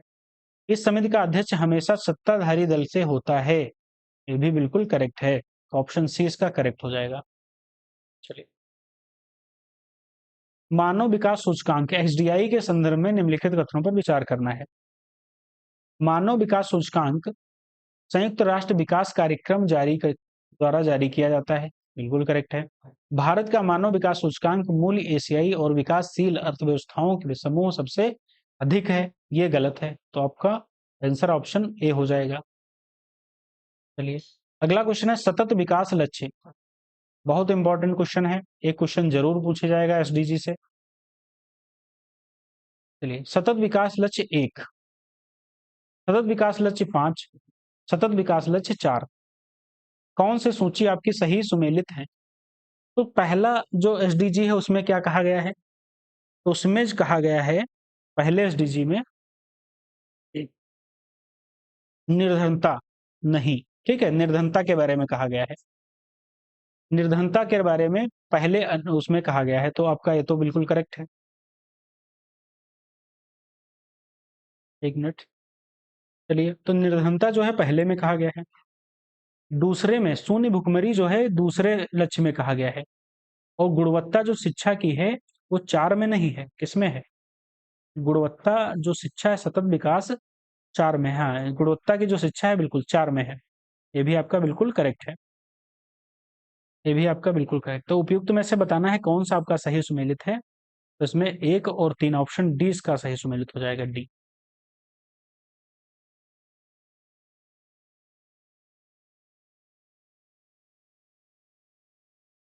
चलिए, अगला क्वेश्चन, कायाकल्प पहल के संदर्भ में निम्नलिखित कथनों पर विचार करना है।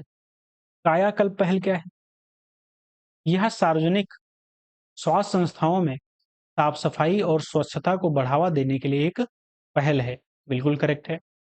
यह डिजिटल इंडिया इंडिया के तहत एक पहल है, ये गलत है। यह पहल केंद्र सरकार ने ये प्रमुख कार्यक्रम जो स्वच्छ भारत अभियान के तहत शुरू करी गई है। ठीक, तो ये दूसरा आपका करेक्ट इनकरेक्ट हो जाएगा, तो ऑप्शन ए इसका करेक्ट है। चलिए, अगला क्वेश्चन है, राजकोषीय उत्तरदायित्व तथा बजट प्रबंधन अधिनियम के संदर्भ में विचार करना है। एफआरबीएम अधिनियम वित्तीय अनुशासन और राजकोषीय विवेक को सुदृढ़ करता है। दूसरा है, एफआरबीएम अधिनियम की समीक्षा के लिए एनके सिंह की अध्यक्षता में एक समिति का गठन किया गया था। तो इसमें जो आपका करेक्ट होगा वो आपके दोनों करेक्ट हो जाएंगे, ऑप्शन सी इसका करेक्ट हो जाएगा। अगला क्वेश्चन है, मौद्रिक नीति समिति के संदर्भ में निम्नलिखित कथनों पर विचार करना है। मौद्रिक नीति समिति का उद्देश्य वृद्धि के लक्ष्य को ध्यान में रखते हुए मूल स्थिरता को बनाए रखना है। मूल स्थिरता को बनाए रखना है। तो आपका ये भी सही नहीं पूछ रहा है, तो करेक्ट तो है। भारतीय रिजर्व बैंक अधिनियम 1934 में संशोधन करके मौद्रिक नीति समिति को वैधानिक आधार दिया गया है, भी करेक्ट है। इसमें पूछा गया सही नहीं है, तो ये दोनों सही हैं। तो ऑप्शन डी इसका करेक्ट हो जाएगा, ना तो वन ना तो ही तो। चलिए अगला क्वेश्चन है, बौनी फर्मों के संदर्भ में निम्नलिखित कथनों पर विचार करना है। पहला कथन है 10 वर्ष से अधिक पुरानी तथा 100 से कम कर्मचारियों वाली फर्मों को बौनी फर्म के रूप में वर्गीकृत किया गया है। दूसरा कथन है संगठित विनिर्माण क्षेत्र की सभी फर्मों में से अधिक फर्में बौनी फर्म है। चलिए अधिक जो फर्में हैं वो आपकी बौनी फर्म है। चलिए तो इसमें बताना है कौन सा आपका करेक्ट हो जाएगा। तो आपका दोनों करेक्ट है, ऑप्शन सी इसके करेक्ट हो जाएंगे, दोनों करेक्ट है। चलिए अगला क्वेश्चन है, सूक्ष्म लघु और मध्यम उद्यम क्षेत्र के संदर्भ में निम्नलिखित कथन है। पहला कथन है भारतीय अर्थव्यवस्था के में अधिकांश रोजगार सृजन में सूक्ष्म लघु और मध्यम उद्यम क्षेत्र का योगदान है। दूसरा कथन है इस क्षेत्र से क्षेत्रीय असंतुलन में वृद्धि होने की संभावना है। बताना है कौन सा आपका करेक्ट है। तो करेक्ट जो आपका हो जाएगा ए करेक्ट हो जाएगा, ऑप्शन ए इसका करेक्ट है, दूसरा ऑप्शन इनकरेक्ट है। चलिए अगला क्वेश्चन है, प्रतिस्थापन प्रजनन दर के संदर्भ में निम्नलिखित कथनों पर विचार करना है। चलिए बताना है, दो कथन दिए गए हैं, इसमें बताना है कौन सा आपका करेक्ट हो जाएगा। प्रति महिला लगभग 2.1 बच्चों की कुल प्रजनन दर को प्रतिस्थापन प्रजनन दर कहा जाता है। बिल्कुल करेक्ट है। दक्षिणी राज्यों पंजाब, हिमाचल प्रदेश और महाराष्ट्र की प्रतिस्थापन प्रजनन दर पहले से ही काफी कम है। ये भी आपका बिल्कुल करेक्ट है। तो ऑप्शन सी इसका करेक्ट हो जाएगा, ऑप्शन सी। कुसुम योजना के संदर्भ में इंपॉर्टेंट क्वेश्चन है, कुसुम योजना। पहला कथन है कुसुम योजना में, यह ग्रामीण क्षेत्रों में ग्रिड और सौर ऊर्जा संयंत्रों के, जो ग्रिड सौर ऊर्जा संयंत्र हैं उनके स्थापना का प्रावधान करता है, उसकी स्थापना का प्रावधान करता है। तो आपका बिल्कुल करेक्ट है। यह ऊर्जा की कमी को दूर करने के लिए विद्युत मंत्रालय की एक पहल है। ये गलत है आपका, ठीक है। दूसरा कथन है, यह किसान योजना किसानों की आय दोगुनी करने में सहायक होगी। किसानों की आय दोगुनी करने में सहायक होगी। यह आपका बिल्कुल करेक्ट है। तो ऑप्शन बी इसका करेक्ट हो जाएगा, एक और तीन। ठीक है, एक और तीन इसका करेक्ट हो जाएगा। चलिए अगला क्वेश्चन है, फेम इंडिया फेज 2 के संदर्भ में निम्नलिखित कथनों पर विचार करना है। पहला कथन है, यह इलेक्ट्रिक और हाइब्रिड वाहनों को तेजी से अपनाने को प्रोत्साहित करता है। दूसरा कथन है, 3 वर्षों की अवधि योजना के कार्यान्वयन के लिए 10,000 करोड़ रुपए आवंटित किए गए हैं। तो इसमें बताना है करेक्ट आपका कौन सा हो जाएगा। ऑप्शन सी इसका करेक्ट हो जाएगा, मतलब दोनों करेक्ट हैं। मतलब जो फेम इंडिया फेज 2 है उसमें इलेक्ट्रिक और हाइब्रिड वाहनों को तेजी से अपनाने के लिए प्रोत्साहित करता है। और 3 वर्षों की अवधि योजना में कार्यान्वयन के लिए 10,000 करोड़ रुपए आवंटित किए गए हैं। तो आपका दोनों सही हो जाएंगे। इंपॉर्टेंट क्वेश्चन है क्योंकि इलेक्ट्रिक वाहन के लिए प्रोत्साहन इस समय गवर्नमेंट कर रही है, इसलिए इंपॉर्टेंट हो जाता है क्वेश्चन। चलिए अगला क्वेश्चन है, गिनी सूचकांक। गिनी सूचकांक के बारे में निम्नलिखित कथनों पर विचार करना है। गिनी सूचकांक आय या संपत्ति वितरण का सचित्र प्रदर्शन है। सचित्र प्रदर्शन है, इसमें बताना है कौन सा आपका करेक्ट है। तो ये तो आपका इनकरेक्ट हो जाएगा अभी।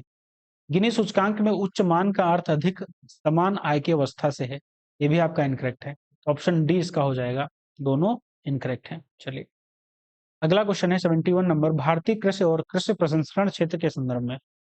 पहला कथन है, कृषि परिवारों की कुल औसत मासिक आय में खेती और पशुपालन का योगदान 50% से कम है। 50% से कम है, बिल्कुल करेक्ट है। वर्ष 2022 तक किसानों की आय दोगुनी करने के प्रयासों में एक सिंचाई संरचना पर ध्यान देना था या देना है। आपका दोनों आपके करेक्ट हो जाएंगे, ऑप्शन सी इसका करेक्ट हो जाएगा। अगला क्वेश्चन है, निम्नलिखित कथन पर विचार करना है, इसमें से बताना है कौन से आपके करेक्ट हैं। कृषि और प्रसंस्करण खाद्य उत्पाद निर्यात प्राधिकरण एक सांविधिक निकाय है।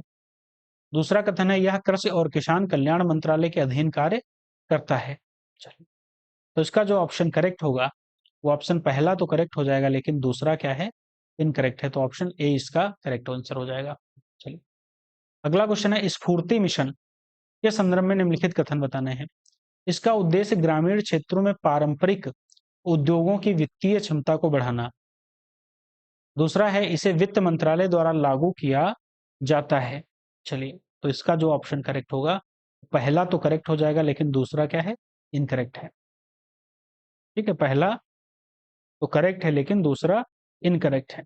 चलिए, सूक्ष्म लघु और मध्यम उद्यम मंत्रालय द्वारा लागू किया जाता है, वित्त मंत्रालय द्वारा नहीं। चलिए, अगला क्वेश्चन है, कथन दिए गए हैं इसमें, जियो टेक्सटाइल एक मजबूत सिंथेटिक कपड़ा जिसका उपयोग मिट्टी की स्थिरता बनाए रखने के लिए किया जाता है। दूसरा है जूट जियो टेक्सटाइल मिट्टी की कृषि संबंधी विशेषताओं में वृद्धि कर उच्च कृषि उपज प्राप्त करने में सहायक है। तो इसमें जो बताना है करेक्ट क्या हो जाएगा, तो करेक्ट इसमें ऑप्शन करेक्ट, ऑप्शन सी इसका करेक्ट है, मतलब दोनों करेक्ट है। चलिए, अगला क्वेश्चन है 75 नंबर, व्यापार सुगमता सूचकांक कौन जारी करता है, तो ऑप्शन सी विश्व बैंक जारी करता है। उपभोक्ता संरक्षण अधिनियम 2019 के संदर्भ में निम्नलिखित कथन बताने हैं। पहला कथन है यह भ्रामक विज्ञापनों में एंडोर्स को विशेष उत्पाद या सेवा को एंडोर्स करने के से जो प्रतिबंधित करता है। यह अनुचित या जो प्रतिबंधात्मक व्यापार गतिविधियों के विरुद्ध सुरक्षा सुनिश्चित करता है। इसमें बताना है आपका करेक्ट ऑप्शन क्या हो जाएगा, करेक्ट आपका दोनों करेक्ट हो जाएंगे, दोनों करेक्ट हो जाएंगे। चलिए, अगला क्वेश्चन है राष्ट्रीय उपलब्ध सर्वेक्षण किसके द्वारा किया जाता है। सर्वेक्षण किसके द्वारा किया जाता है, तो राष्ट्रीय शैक्षिक अनुसंधान और प्रशिक्षण परिषद एनसीईआरटी द्वारा किया जाता है। चलिए, समग्र शिक्षा योजना के संदर्भ में यह मानव संसाधन विकास मंत्रालय द्वारा शुरू की गई एक केंद्र प्रायोजित योजना है। दूसरा कथन क्या है, यह सर्व शिक्षा अभियान राष्ट्रीय माध्यमिक शिक्षा अभियान को भी शामिल करता है। तो आपका ऑप्शन सी इसका करेक्ट हो जाएगा, मतलब दोनों करेक्ट है। अगला क्वेश्चन है निम्नलिखित कथनों पर विचार करना है। पहला कथन है दुनिया में सबसे ज्यादा मल्टी ड्रग प्रतिरोधी टीबी के मामले भारत में है, मामले भारत में है। एमडीआर टीबी का उपचार पहली पंक्ति की दवाओं से नहीं किया जा सकता। तो आपका दोनों करेक्ट हो जाएंगे, ऑप्शन ए भी करेक्ट है, ऑप्शन टू भी करेक्ट है, यानी कि सी इसका करेक्ट हो जाएगा। चलिए, नीम कोटेड यूरिया के संदर्भ में बताना है। यह यूरिया नाइट्रीकरण की प्रक्रिया को धीमा कर देता है। दूसरा कथन है यह नाइट्रोजन की लीचिंग को रोकता है, नाइट्रोजन की लीचिंग को रोकता है, तो ऑप्शन सी इसका करेक्ट हो जाएगा। ठीक है, दोनों करेक्ट हैं इसके। अगला क्वेश्चन है चंद्रयान 2 के संदर्भ में बताना है। चंद्रयान 2 के यह इसरो द्वारा दूसरा अंतरग्रहीय मिशन था। दूसरा है जीएसएलवी एम के जो 3 द्वारा इसे लॉन्च किया जाता है। तो इसमें बताना है कौन सा आपका ऑप्शन करेक्ट हो जाएगा। चलिए, तो इसमें ऑप्शन दूसरा तो करेक्ट है, लेकिन पहला ऑप्शन इसका इनकरेक्ट है।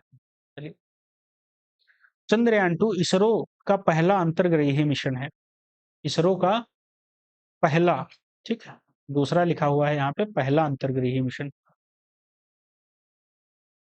अगला क्वेश्चन है ग्रेटर एडजुटेंट स्टाफ के संदर्भ में बताना है। इसे वन्य जीव संरक्षण अधिनियम 1972 की अनुसूची 1 के तहत रखा गया है।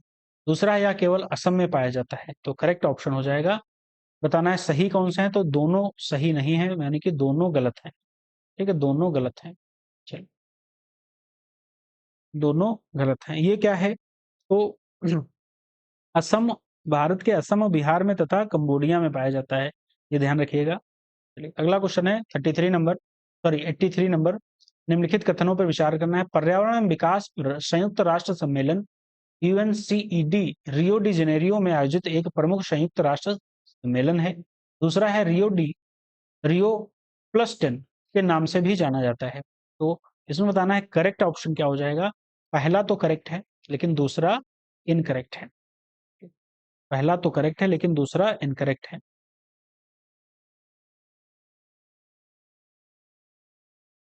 चलिए, इसमें दूसरा क्यों गलत है बताना है। तो पर्यावरण विकास संयुक्त राष्ट्र सम्मेलन इसको नहीं जाना जाता है, किसको जाना जाता है? सतत विकास पर विश्व शिखर जो सम्मेलन होता है जोहान्सबर्ग में, उसे रियो प्लस 10 के नाम से जाना जाता है, इसीलिए ये आपका दूसरा गलत हो जाएगा। ठीक, तो ऑप्शन इसका पहला सही है। अगला क्वेश्चन है, निम्नलिखित कथनों पर विचार करना है। पहला कथन है, केवल शहरी क्षेत्रों में पुरुषों की श्रम शक्ति की भागीदारी महिलाओं से अधिक है। दूसरा है, अनियत ठीक है, अनियत रोजगार में महिलाओं का अंश पुरुषों से अधिक है। तो बताना है आपका सही कौन सा हो जाएगा, मतलब सही कौन सा है? ऑप्शन दो, ठीक है, ऑप्शन बी इसका करेक्ट हो जाएगा, पहला इसका इनकरेक्ट है। अगला क्वेश्चन है, भारत में बेरोजगारी के आंकड़े एकत्रित एवं प्रकाशित करता है, कौन करता है? तो N S N S S O, ठीक है, एन एस एस ओ करता है। भारत में बेरोजगारी की जो आंकड़े हैं, राष्ट्रीय प्रतिदर्श सर्वेक्षण संगठन, इसका जो फुल फॉर्म है वो राष्ट्रीय प्रतिदर्श सर्वेक्षण संगठन है। अगला क्वेश्चन है, निम्नलिखित कथनों पर विचार करना है। पहला कथन है, एक वर्ष की अवधि में देश में उत्पादित हुए सभी वस्तुओं और सेवाओं के अंतिम बाजार मूल्य को उस देश की राष्ट्रीय आय कहते हैं। दूसरा है, भारत के सकल घरेलू उत्पाद जीडीपी में कृषि क्षेत्र का जो सर्वाधिक योगदान है वो क्या है? ऑप्शन जो करेक्ट होगा आपका, सही बताना है तो आपके दोनों इनकरेक्ट हो जाएंगे, ऑप्शन डी। एक वर्ष की अवधि में देश में उत्पादित हुए सभी वस्तुओं और सेवाओं का जो अंतिम बाजार मूल्य है उस देश का जीडीपी होता है। अब इसमें लिखा हुआ है, एक वर्ष की अवधि में देश में उत्पादित हुए सभी वस्तुओं सेवाओं के अंतिम बाजार मूल्य को उस देश की, गलत क्या है? गलत है, राष्ट्रीय आय कहते हैं, ये गलत है।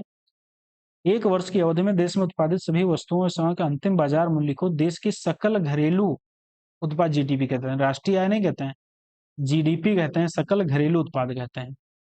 भारत के सकल घरेलू उत्पाद जीडीपी में कृषि क्षेत्र का सर्वाधिक योगदान है। भारत देश के सकल घरेलू उत्पाद में सर्वाधिक जो योगदान है किसका है? वो सेवा क्षेत्र का है। यहाँ पे राष्ट्रीय आय की जगह पे आप क्या लिखेंगे? सकल घरेलू उत्पाद, जिसे कहते हैं जीडीपी। अगला क्वेश्चन, डीके करवे समिति का संबंध किससे है? जो डीके करवे समिति है उससे संबंध जो है वो आपका लघु उद्योगों के विकास से है। ऑप्शन ए इसका करेक्ट हो जाएगा। निम्नलिखित कथनों पर विचार करना है। पहला कथन क्या है? जिस तापमान पर जल वाष्पीकृत होना शुरू होता है उसे वाष्पीकरण की गुप्त ऊष्मा कहते हैं। दूसरा कथन है, वायु के तापमान में वृद्धि के साथ जल को अवशोषित करने की क्षमता घटती है। इसका जो ऑप्शन होगा वो पहला करेक्ट है लेकिन दूसरा इनकरेक्ट है, तो ऑप्शन ए इसका करेक्ट हो जाएगा। अगला क्वेश्चन है, संसार में वर्षा के वितरण के संदर्भ में निम्नलिखित कथनों पर विचार करना है। पहला कथन है, स्थलीय भागों की अपेक्षा महासागरों के ऊपर वर्षा अधिक होती है। दूसरा कथन है, विषुवत वृत्त 25 डिग्री से 40 डिग्री उत्तरी एवं दक्षिणी अक्षांश के मध्य पूर्वी तट पर बहुत अधिक वर्षा होती है। उसमें अब बताना है, सही बताना है कौन सा आपका सही हो जाएगा। तो ऑप्शन सी इसका सही है, यानी कि दोनों सही हैं। अगला क्वेश्चन है, निम्नलिखित में से कौन सी स्थलाकृतियां नदियों द्वारा अपर्दन के फलस्वरूप बनी है? अपर्दन के फलस्वरूप कौन सी बनी है? तो गार्ज भी बना है, गंभीरभूत बिशप भी बना है और कैनिनियन भी बना है, तो ऑप्शन डी इसका करेक्ट हो जाएगा, ऑप्शन डी।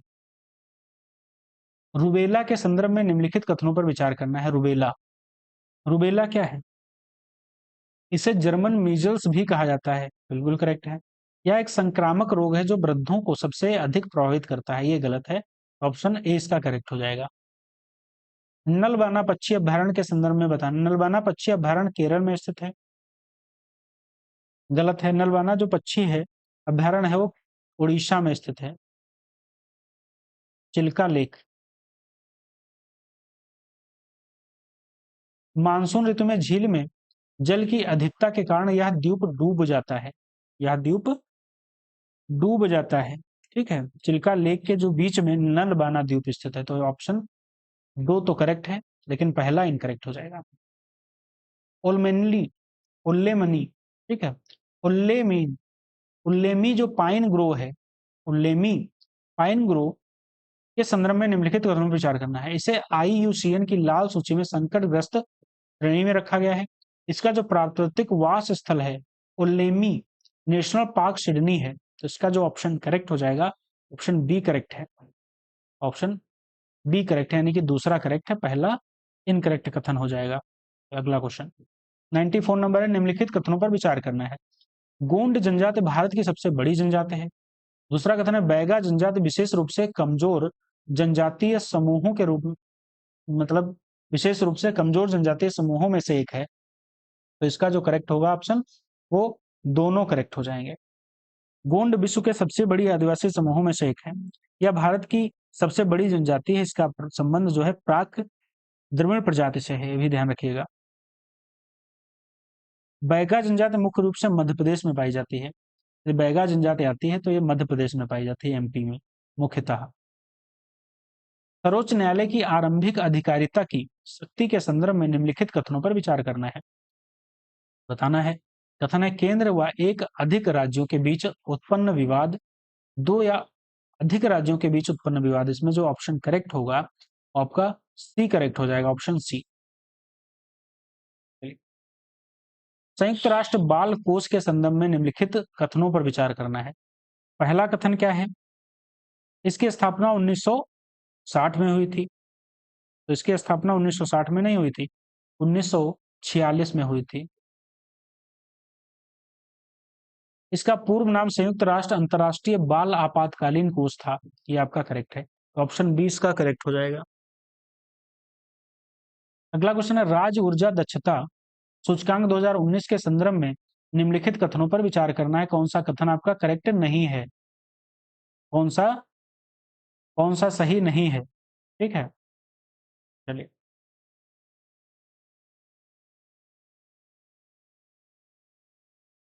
ठीक है, तो इसमें बताना है कौन सा सही नहीं है, तो ये यहाँ पे गलत छप गया है, तो इसमें पहला ऑप्शन तो करेक्ट हो जाएगा, 4 समूह में बांटा है, पहला तो सही है, लेकिन दूसरा इनकरेक्ट, इनकरेक्ट बताना है तो ऑप्शन 20 का इनकरेक्ट हो जाएगा।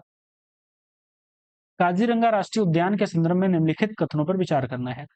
यह एक सींग वाले गैंडे के लिए प्रसिद्ध है।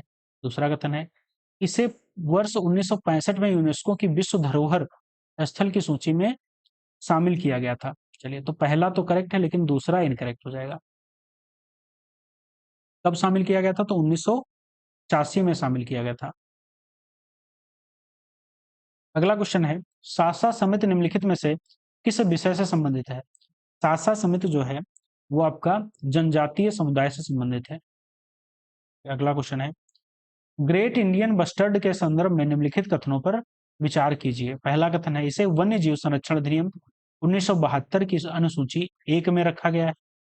दूसरा कथन है इसको अंतरराष्ट्रीय प्रकृति संरक्षण संघ की रेड लिस्ट में संकटग्रस्त की श्रेणी में रखा गया है। चलिए, तो सही बताना है कौन सा आपका करेक्ट हो जाएगा, तो ऑप्शन इसका करेक्ट जो है वो ऑप्शन डी करेक्ट है, यानी कि दोनों इनकरेक्ट है।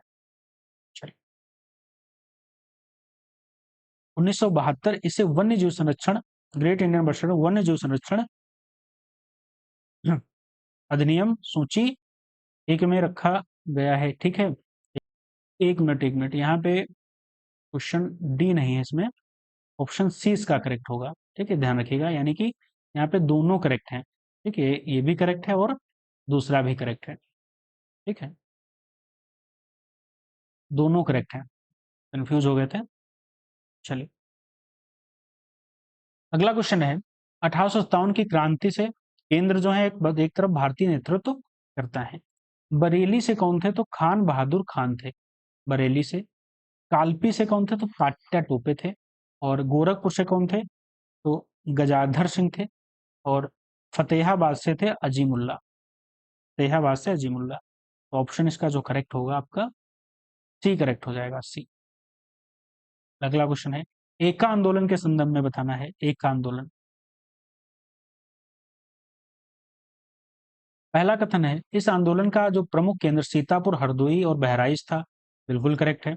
1922 में असहयोग आंदोलन की समाप्ति के साथ ही अवध में इसकी शुरुआत हुई थी। ये भी आपका बिल्कुल, इसमें बताना है कौन सा सही नहीं है। ठीक है, तो ये भी आपका सही है। तो सही नहीं बताना है तो दोनों सही हैं, तो इसीलिए ऑप्शन डी इसका करेक्ट हो जाएगा, यानी कि ये दोनों सही हैं। ठीक है, ये ध्यान रखिएगा, यहाँ पे सही नहीं पूछा है क्योंकि ये दोनों सही हैं। देवनागरी लिपि में लिखित हिंदी को कब तक उत्तर प्रदेश की राजभाषा घोषित किया गया था? कब उत्तर प्रदेश की राजभाषा घोषित किया था हिंदी को? तो कौन सा आपका करेक्ट हो जाएगा? 1900 अक्टूबर 1947 में हिंदी को राजभाषा, राष्ट्रीय राजभाषा के रूप में दर्जा दिया गया था।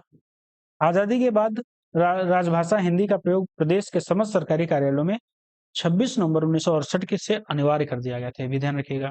ठीक है, जो जनवरी, मतलब यहाँ पे देवनागरी लिपि को लिखित 1947 में घोषित किया गया था, लेकिन जो जनवरी 1968 है, इसमें क्या किया गया था? समस्त जो सरकारी कार्यालय हैं उसमें अनिवार्य कर दिया गया था राजभाषा हिंदी को। चरकुला नृत्य, इंपॉर्टेंट क्वेश्चन है। चरकुला नृत्य संदर्भ में कथनों पर विचार करना है। इस नृत्य की उत्पत्ति बुंदेलखंड क्षेत्र से हुई। दूसरा कथन, यह नृत्य होली की दूज पर किया जाता है। नृत्य के साथ सरिया लोकगीत गाए जाते हैं। तो आपका करेक्ट जो होगा ऑप्शन क्या होगा इसमें बताना है। तो पहला तो इनकरेक्ट है, लेकिन दोनों आपके दूसरे तीसरा आपका करेक्ट है। ये कहाँ गाया जाता है? तो ब्रज क्षेत्र, ब्रज क्षेत्र का है। तो आपका ऑप्शन दो आपका बी करेक्ट हो जाएगा, 2 और 3। चलो, निम्नलिखित कथनों पर विचार करना है। स्काई रूट एरोस्पेस ने 27 मार्च 2024 को विक्रम 1 अंतरिक्ष प्रक्षेपण यान के स्टेज 2 को सफलतापूर्वक परीक्षण किया। सफलतापूर्वक परीक्षण किया। अगला क्वेश्चन है, विक्रम, अगला कथन है विक्रम 1 रॉकेट के दूसरे चरण को कलाम 250 नाम दिया गया। तो इसमें जो ऑप्शन करेक्ट होगा वो करेक्ट होगा आपका सी, यानी कि दोनों करेक्ट हैं। चलिए, अगला क्वेश्चन, भारत रोजगार रिपोर्ट 2024 के संदर्भ में निम्नलिखित कथनों में कौन सा आपका करेक्ट है? मानव विकास संस्थान और विश्व बैंक द्वारा इस रिपोर्ट को जारी किया जाता है। इस रिपोर्ट के अनुसार भारत में काम की तलाश में लगे कुल बेरोजगार 83% युवा हैं। 83% युवा हैं। तो आपका आंसर जो होगा, दो तो सही है, लेकिन पहला ऑप्शन क्या है? इनकरेक्ट हो जाएगा, ऑप्शन केवल 2। अगला क्वेश्चन है, 8 मार्च 2024 को केंद्रीय पेट्रोलियम एवं प्राकृतिक गैस मंत्री हरदीप सिंह पुरी ने उत्तर प्रदेश के धुरियापार में पहले सीवीज, ठीक है, सीवीजी प्लांट का उद्घाटन किया। यह किस जिले में स्थित है? किस जिले में स्थित है बताना है आपका। तो आपका गोरखपुर में स्थित है। वर्ष 2024 का एबल पुरस्कार निम्नलिखित में से किसे प्रदान करने की घोषणा की गई थी? तो एबल पुरस्कार किसे दिया गया? तो मिशेल टेलाग्रैंड, मिशेल टेलाग्रैंड को 2024 का एबल पुरस्कार देने की घोषणा की।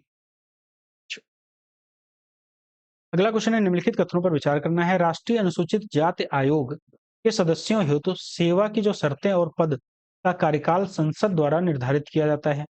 संसद द्वारा निर्धारित किया जाता है। इसमें बताना है आपका कौन सा करेक्ट है। भारत की मंत्रिमंडल नियुक्ति समिति ने वर्ष 2024 में किशोर मकवाना को एनसीएससी का नया अध्यक्ष नियुक्त किया गया। ठीक है, तो मार्च 2024 में किशोर मकवाना को राष्ट्रपति द्वारा एनसीएससी का नया अध्यक्ष नियुक्त किया गया। बिल्कुल करेक्ट है आपका, किशोर मकवाना को नियुक्त किया गया भी आपका बिल्कुल करेक्ट है।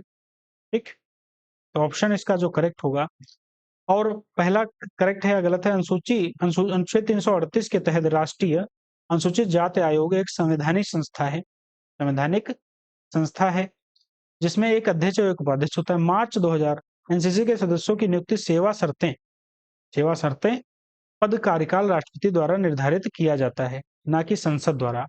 ठीक है, तो आपका ये तो आपका इनकरेक्ट हो जाएगा। ठीक है, आपका इनकरेक्ट हो जाएगा। और क्या है? मार्च 2024 में भारत क्या है? हाँ, यहाँ पे सॉरी, यहाँ पे करेक्ट नहीं है, यहाँ पे मंत्रिमंडल लिखा है। कौन करता है? राष्ट्रपति करता है। ध्यान नहीं दिया हमने, ये राष्ट्रपति करता है। यहाँ पे भी गलत है, यहाँ पे संसद द्वारा नहीं, राष्ट्रपति द्वारा। ठीक है, ये भी राष्ट्रपति करता है, हमने ध्यान नहीं दिया था। आपका ए करेक्ट, यानी कि दोनों इनकरेक्ट हो जाएंगे। ठीक है, इतना ध्यान रखिएगा, मतलब है तो किशोर मकवाना ही, लेकिन राष्ट्रपति करता है, इतना ध्यान रखिएगा। चलिए अगला क्वेश्चन, निम्नलिखित में से 22 मार्च 2024 को भूटान के सर्वोच्च नागरिक सम्मान order of the Druk Gyalpo से सम्मानित किया गया। किसे सम्मानित किया गया? तो प्रधानमंत्री नरेंद्र मोदी जी को सम्मानित किया गया। कौन सा है भूटान का सर्वोच्च नागरिक पुरस्कार? ड्रुक ग्याल्पो, याद रखिएगा। ठीक है, ड्रुक ग्याल्पो। अगला क्वेश्चन, अंतरराष्ट्रीय शतरंज महोत्सव के फ्यूचर कैटेगरी का खिताब जीतने वाले पहले भारतीय में से कौन बने हैं? पहले भारतीय कौन बने हैं? तो अंश नेरुरकर बने हैं। यूनाइटेड नेशंस द्वारा जारी विश्व प्रसन्नता सूचकांक में भारत का कौन सा स्थान रहा है? तो 126वां स्थान है। हाल ही में निम्नलिखित में से किसे मिनी रत्न फर्स्ट श्रेणी केंद्रीय सार्वजनिक क्षेत्र के उद्यम का दर्जा दिया गया है? किसे दर्जा दिया गया है बताइएगा? तो ऑप्शन ए इसका करेक्ट हो जाएगा, grid controller of India limited. चलिए अगला क्वेश्चन, हाल ही में सऊदी अरब ने मिस यूनिवर्स प्रतियोगिता में हाल ही अपनी पहली महिला प्रतियोगी के तौर पर किसे नामांकित किया है? तो किसे किया है? तो रूमी अलका हतानी को। चलिए, हाल ही में चर्चा में रहा असनी भावना क्या है? असनी भावना जो है वो एक ब्राजील जो ब्राजीली भाषा में प्रदर्शित एक नाट्य शैली है। बिल्कुल करेक्ट है। शंकर देवराज से ज्यादा पौराणिक कथाओं पर आधारित है, भी करेक्ट है। इसको अंकिया नाट्य भी कहा जाता है, भी आपका करेक्ट है। तो ऑप्शन डी इसका करेक्ट हो जाएगा, मतलब सभी सही है। अगला क्वेश्चन है, निम्नलिखित में से कौन सा संगठन वैश्विक प्रतिस्पर्धा रिपोर्ट जारी करता है? कौन करता है? तो विश्व आर्थिक मंच करता है। निम्नलिखित में से कौन से योगशील विनिर्माण की प्रक्रिया का अधिक लोकप्रिय वर्णन है? इसका है तो 3D प्रिंटिंग का है। अगला क्वेश्चन है, भारत के अंडमान और निकोबार द्वीप समूह निम्नलिखित में से किसके साथ समुद्री सीमा साझा नहीं करते हैं? तो किसके साथ नहीं करते हैं? अंडमान निकोबार द्वीप समूह तो श्रीलंका के साथ नहीं, इंडोनेशिया, म्यांमार, थाईलैंड के साथ सीमा साझा करते हैं, समुद्री सीमा साझा करते हैं। बरेल पर्वत श्रृंखला, मिजो हिल्स और नागा हिल्स की पर्वत श्रृंखलाएं किसका हिस्सा है? तो आपका पूर्वी हिमालय का हिस्सा है। लकाना ला दर्रा किसको आपस में जोड़ता है? लनाका लनाका ला दर्रा लद्दाख और ल्हासा को जोड़ता है। ऑप्शन 20 का करेक्ट हो जाएगा।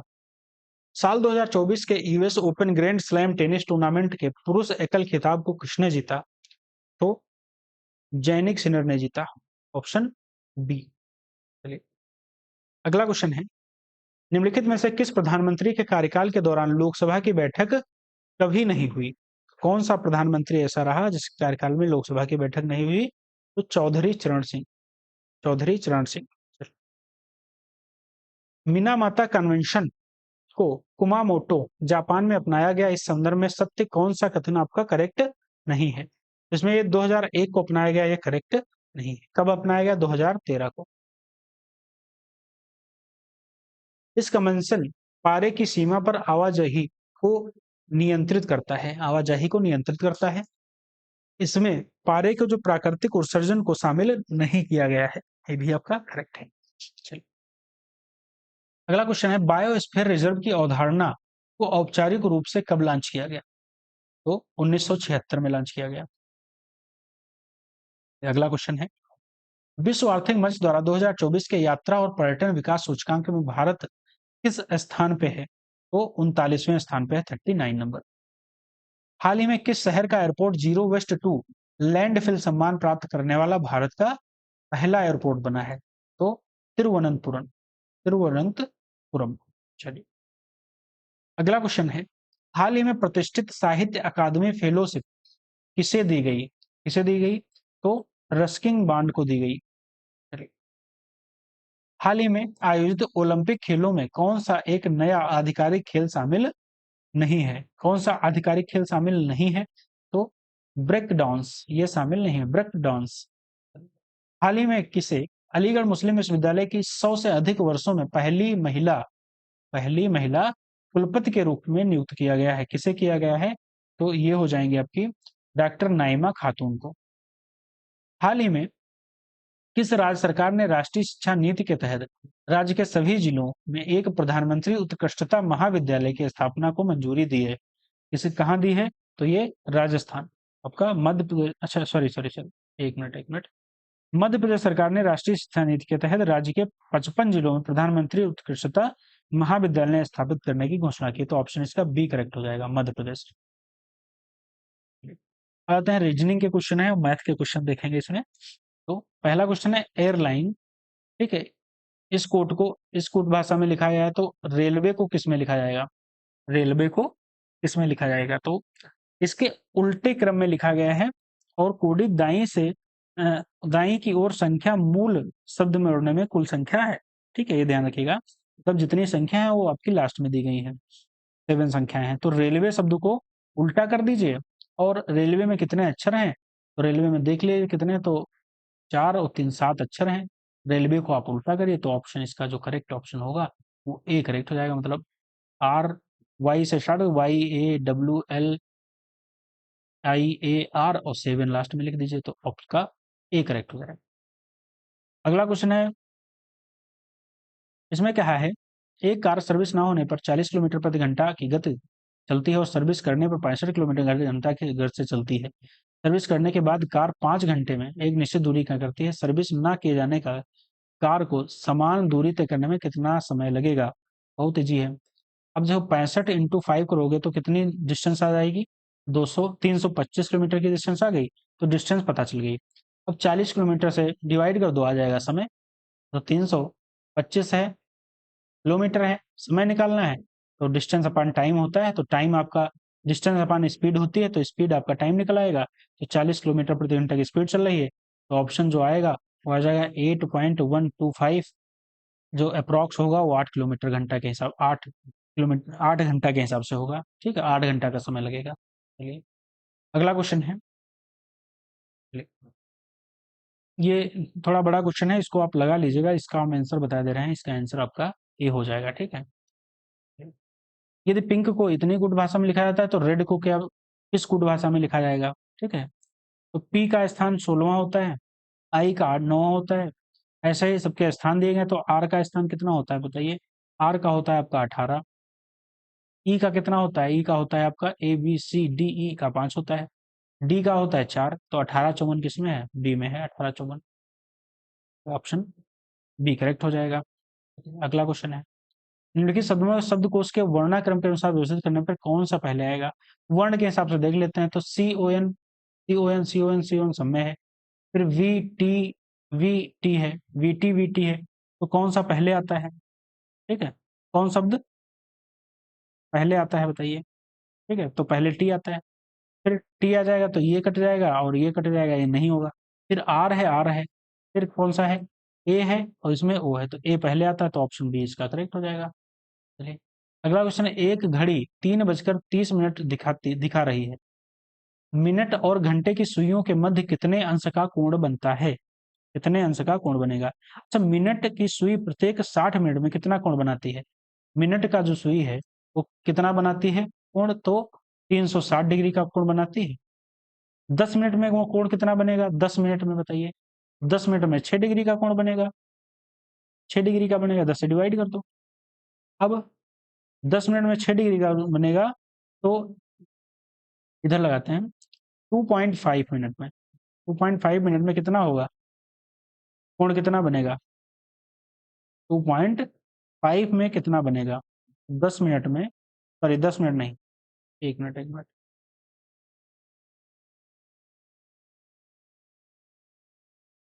1 मिनट में 60 डिग्री बनाता है, 6 डिग्री बनाता है 1 मिनट में। मतलब 60 मिनट में 360 है, तो 1 मिनट में 360 अपान 60 से कर दो, तो 6 डिग्री हो जाएगा, यानी कि 1 मिनट में 6 डिग्री। तो 2.5 मिनट में कितना होगा? तो 2.5 को 6 से मल्टीप्लाई कर दो, तो 2.5 मिनट में आपका आ जाएगा 15 डिग्री का कोण आ जाएगा। यहाँ कह रहा है कि 3:30 में दिखा रही है, तो 3:30 और घंटे की सुइयों के मध्य का कोण बताना है। तो 3:30 जो होगा, तो 90 डिग्री, देखो 90 डिग्री का कोण बन रहा है।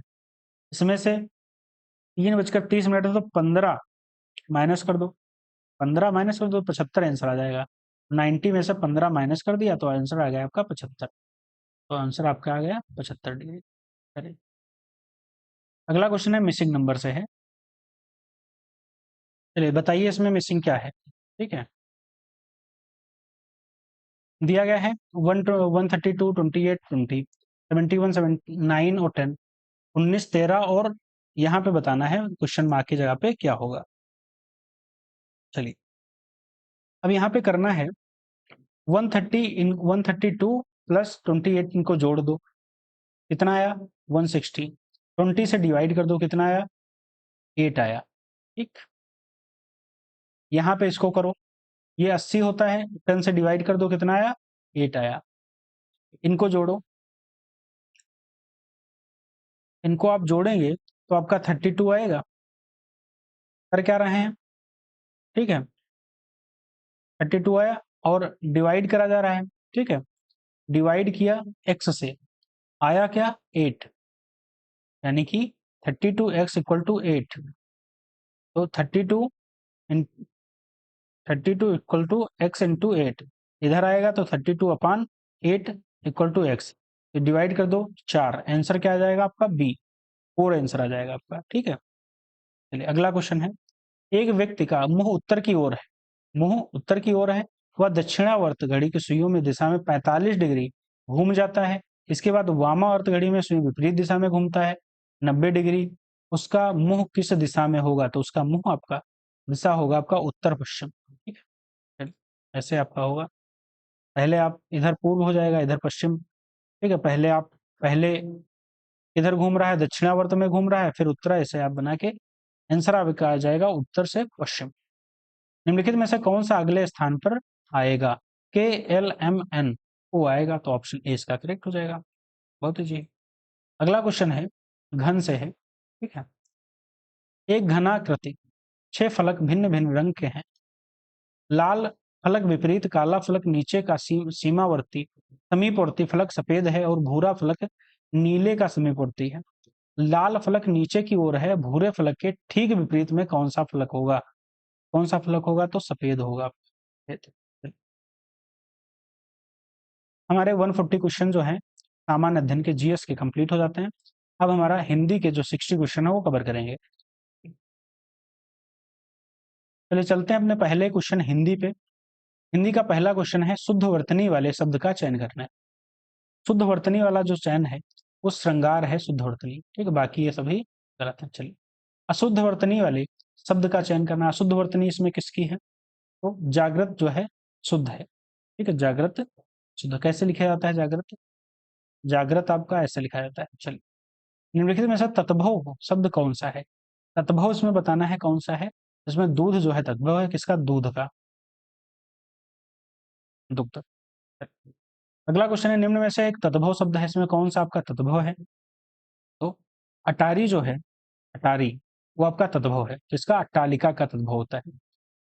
धृत का तद्भव शब्द कौन सा है, धृत का, धृत जो है वो घी का है। चलिए जिसका कोई नाथ ना हो, जिसका कोई नाथ ना हो, ठीक है, उसके लिए एक शब्द होता है अनाथ। अजात शत्रु के लिए सही वाक्यांश का होता है, जिसको जिसका कोई शत्रु ना जन्मा हो, जिसका कोई शत्रु ना जन्मा हो या जिसका कोई शत्रु ना हो। ठीक है, जिसका कोई शत्रु ना जन्मा हो, तो ऑप्शन 20 का करेक्ट हो जाएगा। निम्नलिखित में से एक वाक्य अशुद्ध है, कौन सा वाक्य अशुद्ध है बताना है। ठीक है, तो सिंह बड़ा विभत्स होता है, यह पहला आपका बिल्कुल करेक्ट है।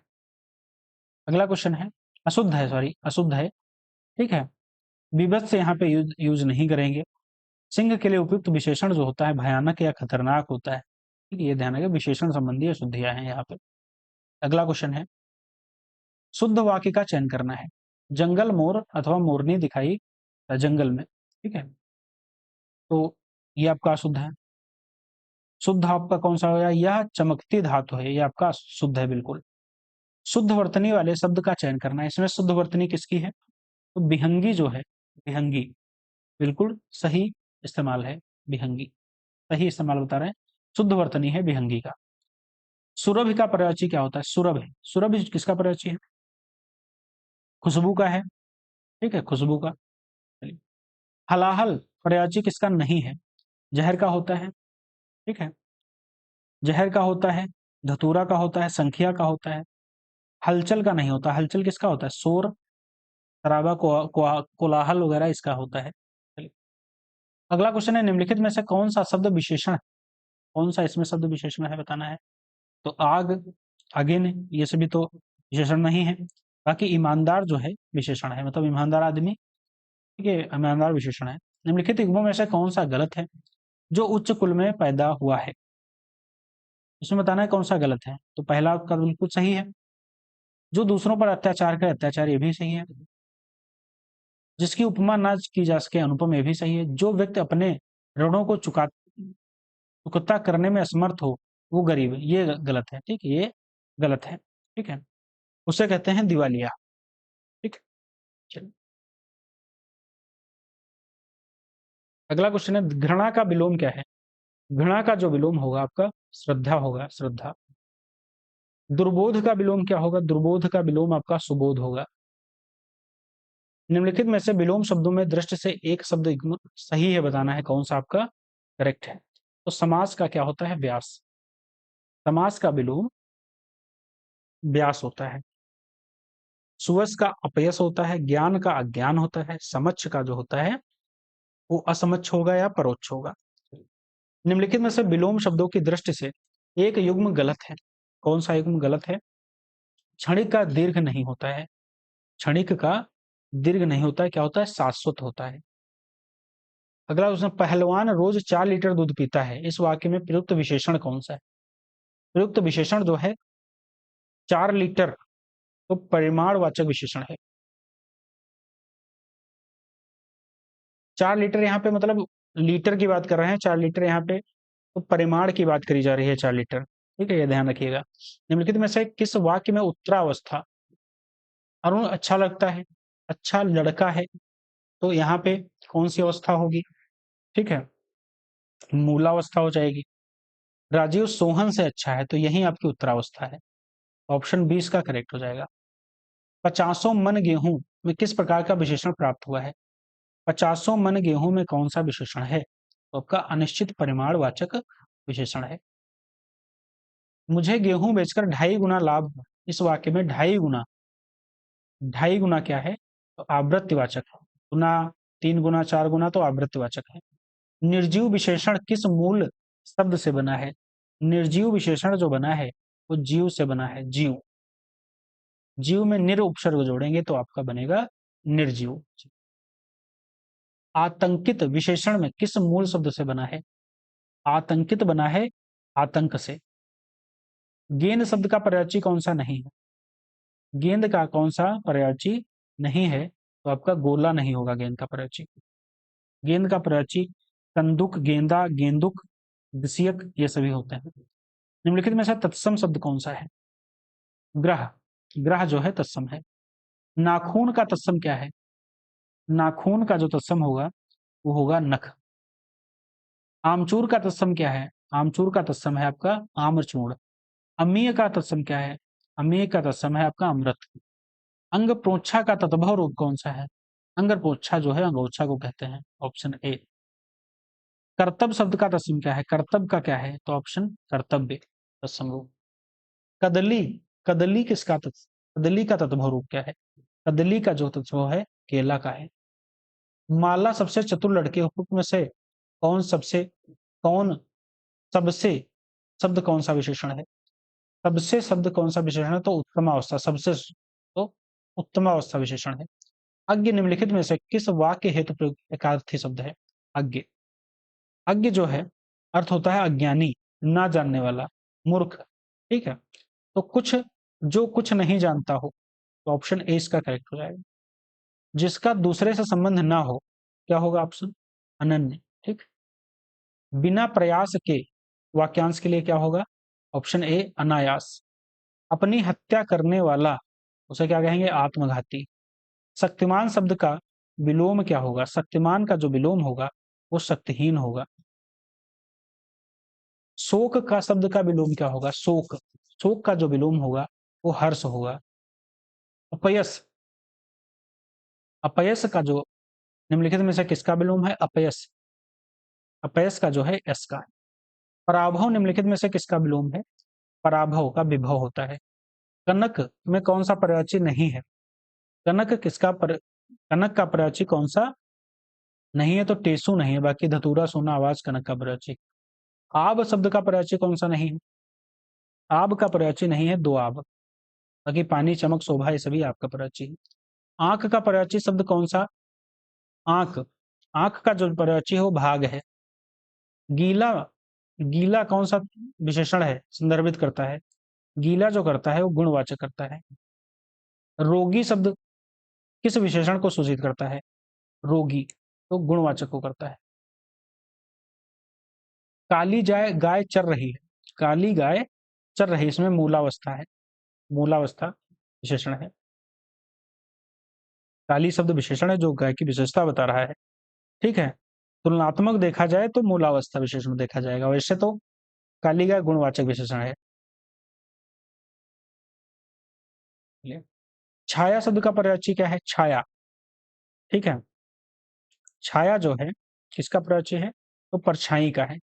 नक्षत्र का पर्यायवाची कौन सा नहीं है? तो ऑप्शन डी इसका अच्छत हो जाएगा। निम्नलिखित में से कौन सा एक वाक्य आपका शुद्ध है? शुद्ध वाक्य आपका डी, घड़ी का पुर्जा टूट गया, एक करेक्ट है। निम्नलिखित में से एक शुद्ध वाक्य की पहचान कीजिए। तो शुद्ध जो वाक्य है आपका, बुढ़ापा उसे उसके लिए रोग बन गया। अगला क्वेश्चन है, इसमें से एक अशुद्ध वाक्य कौन सा है?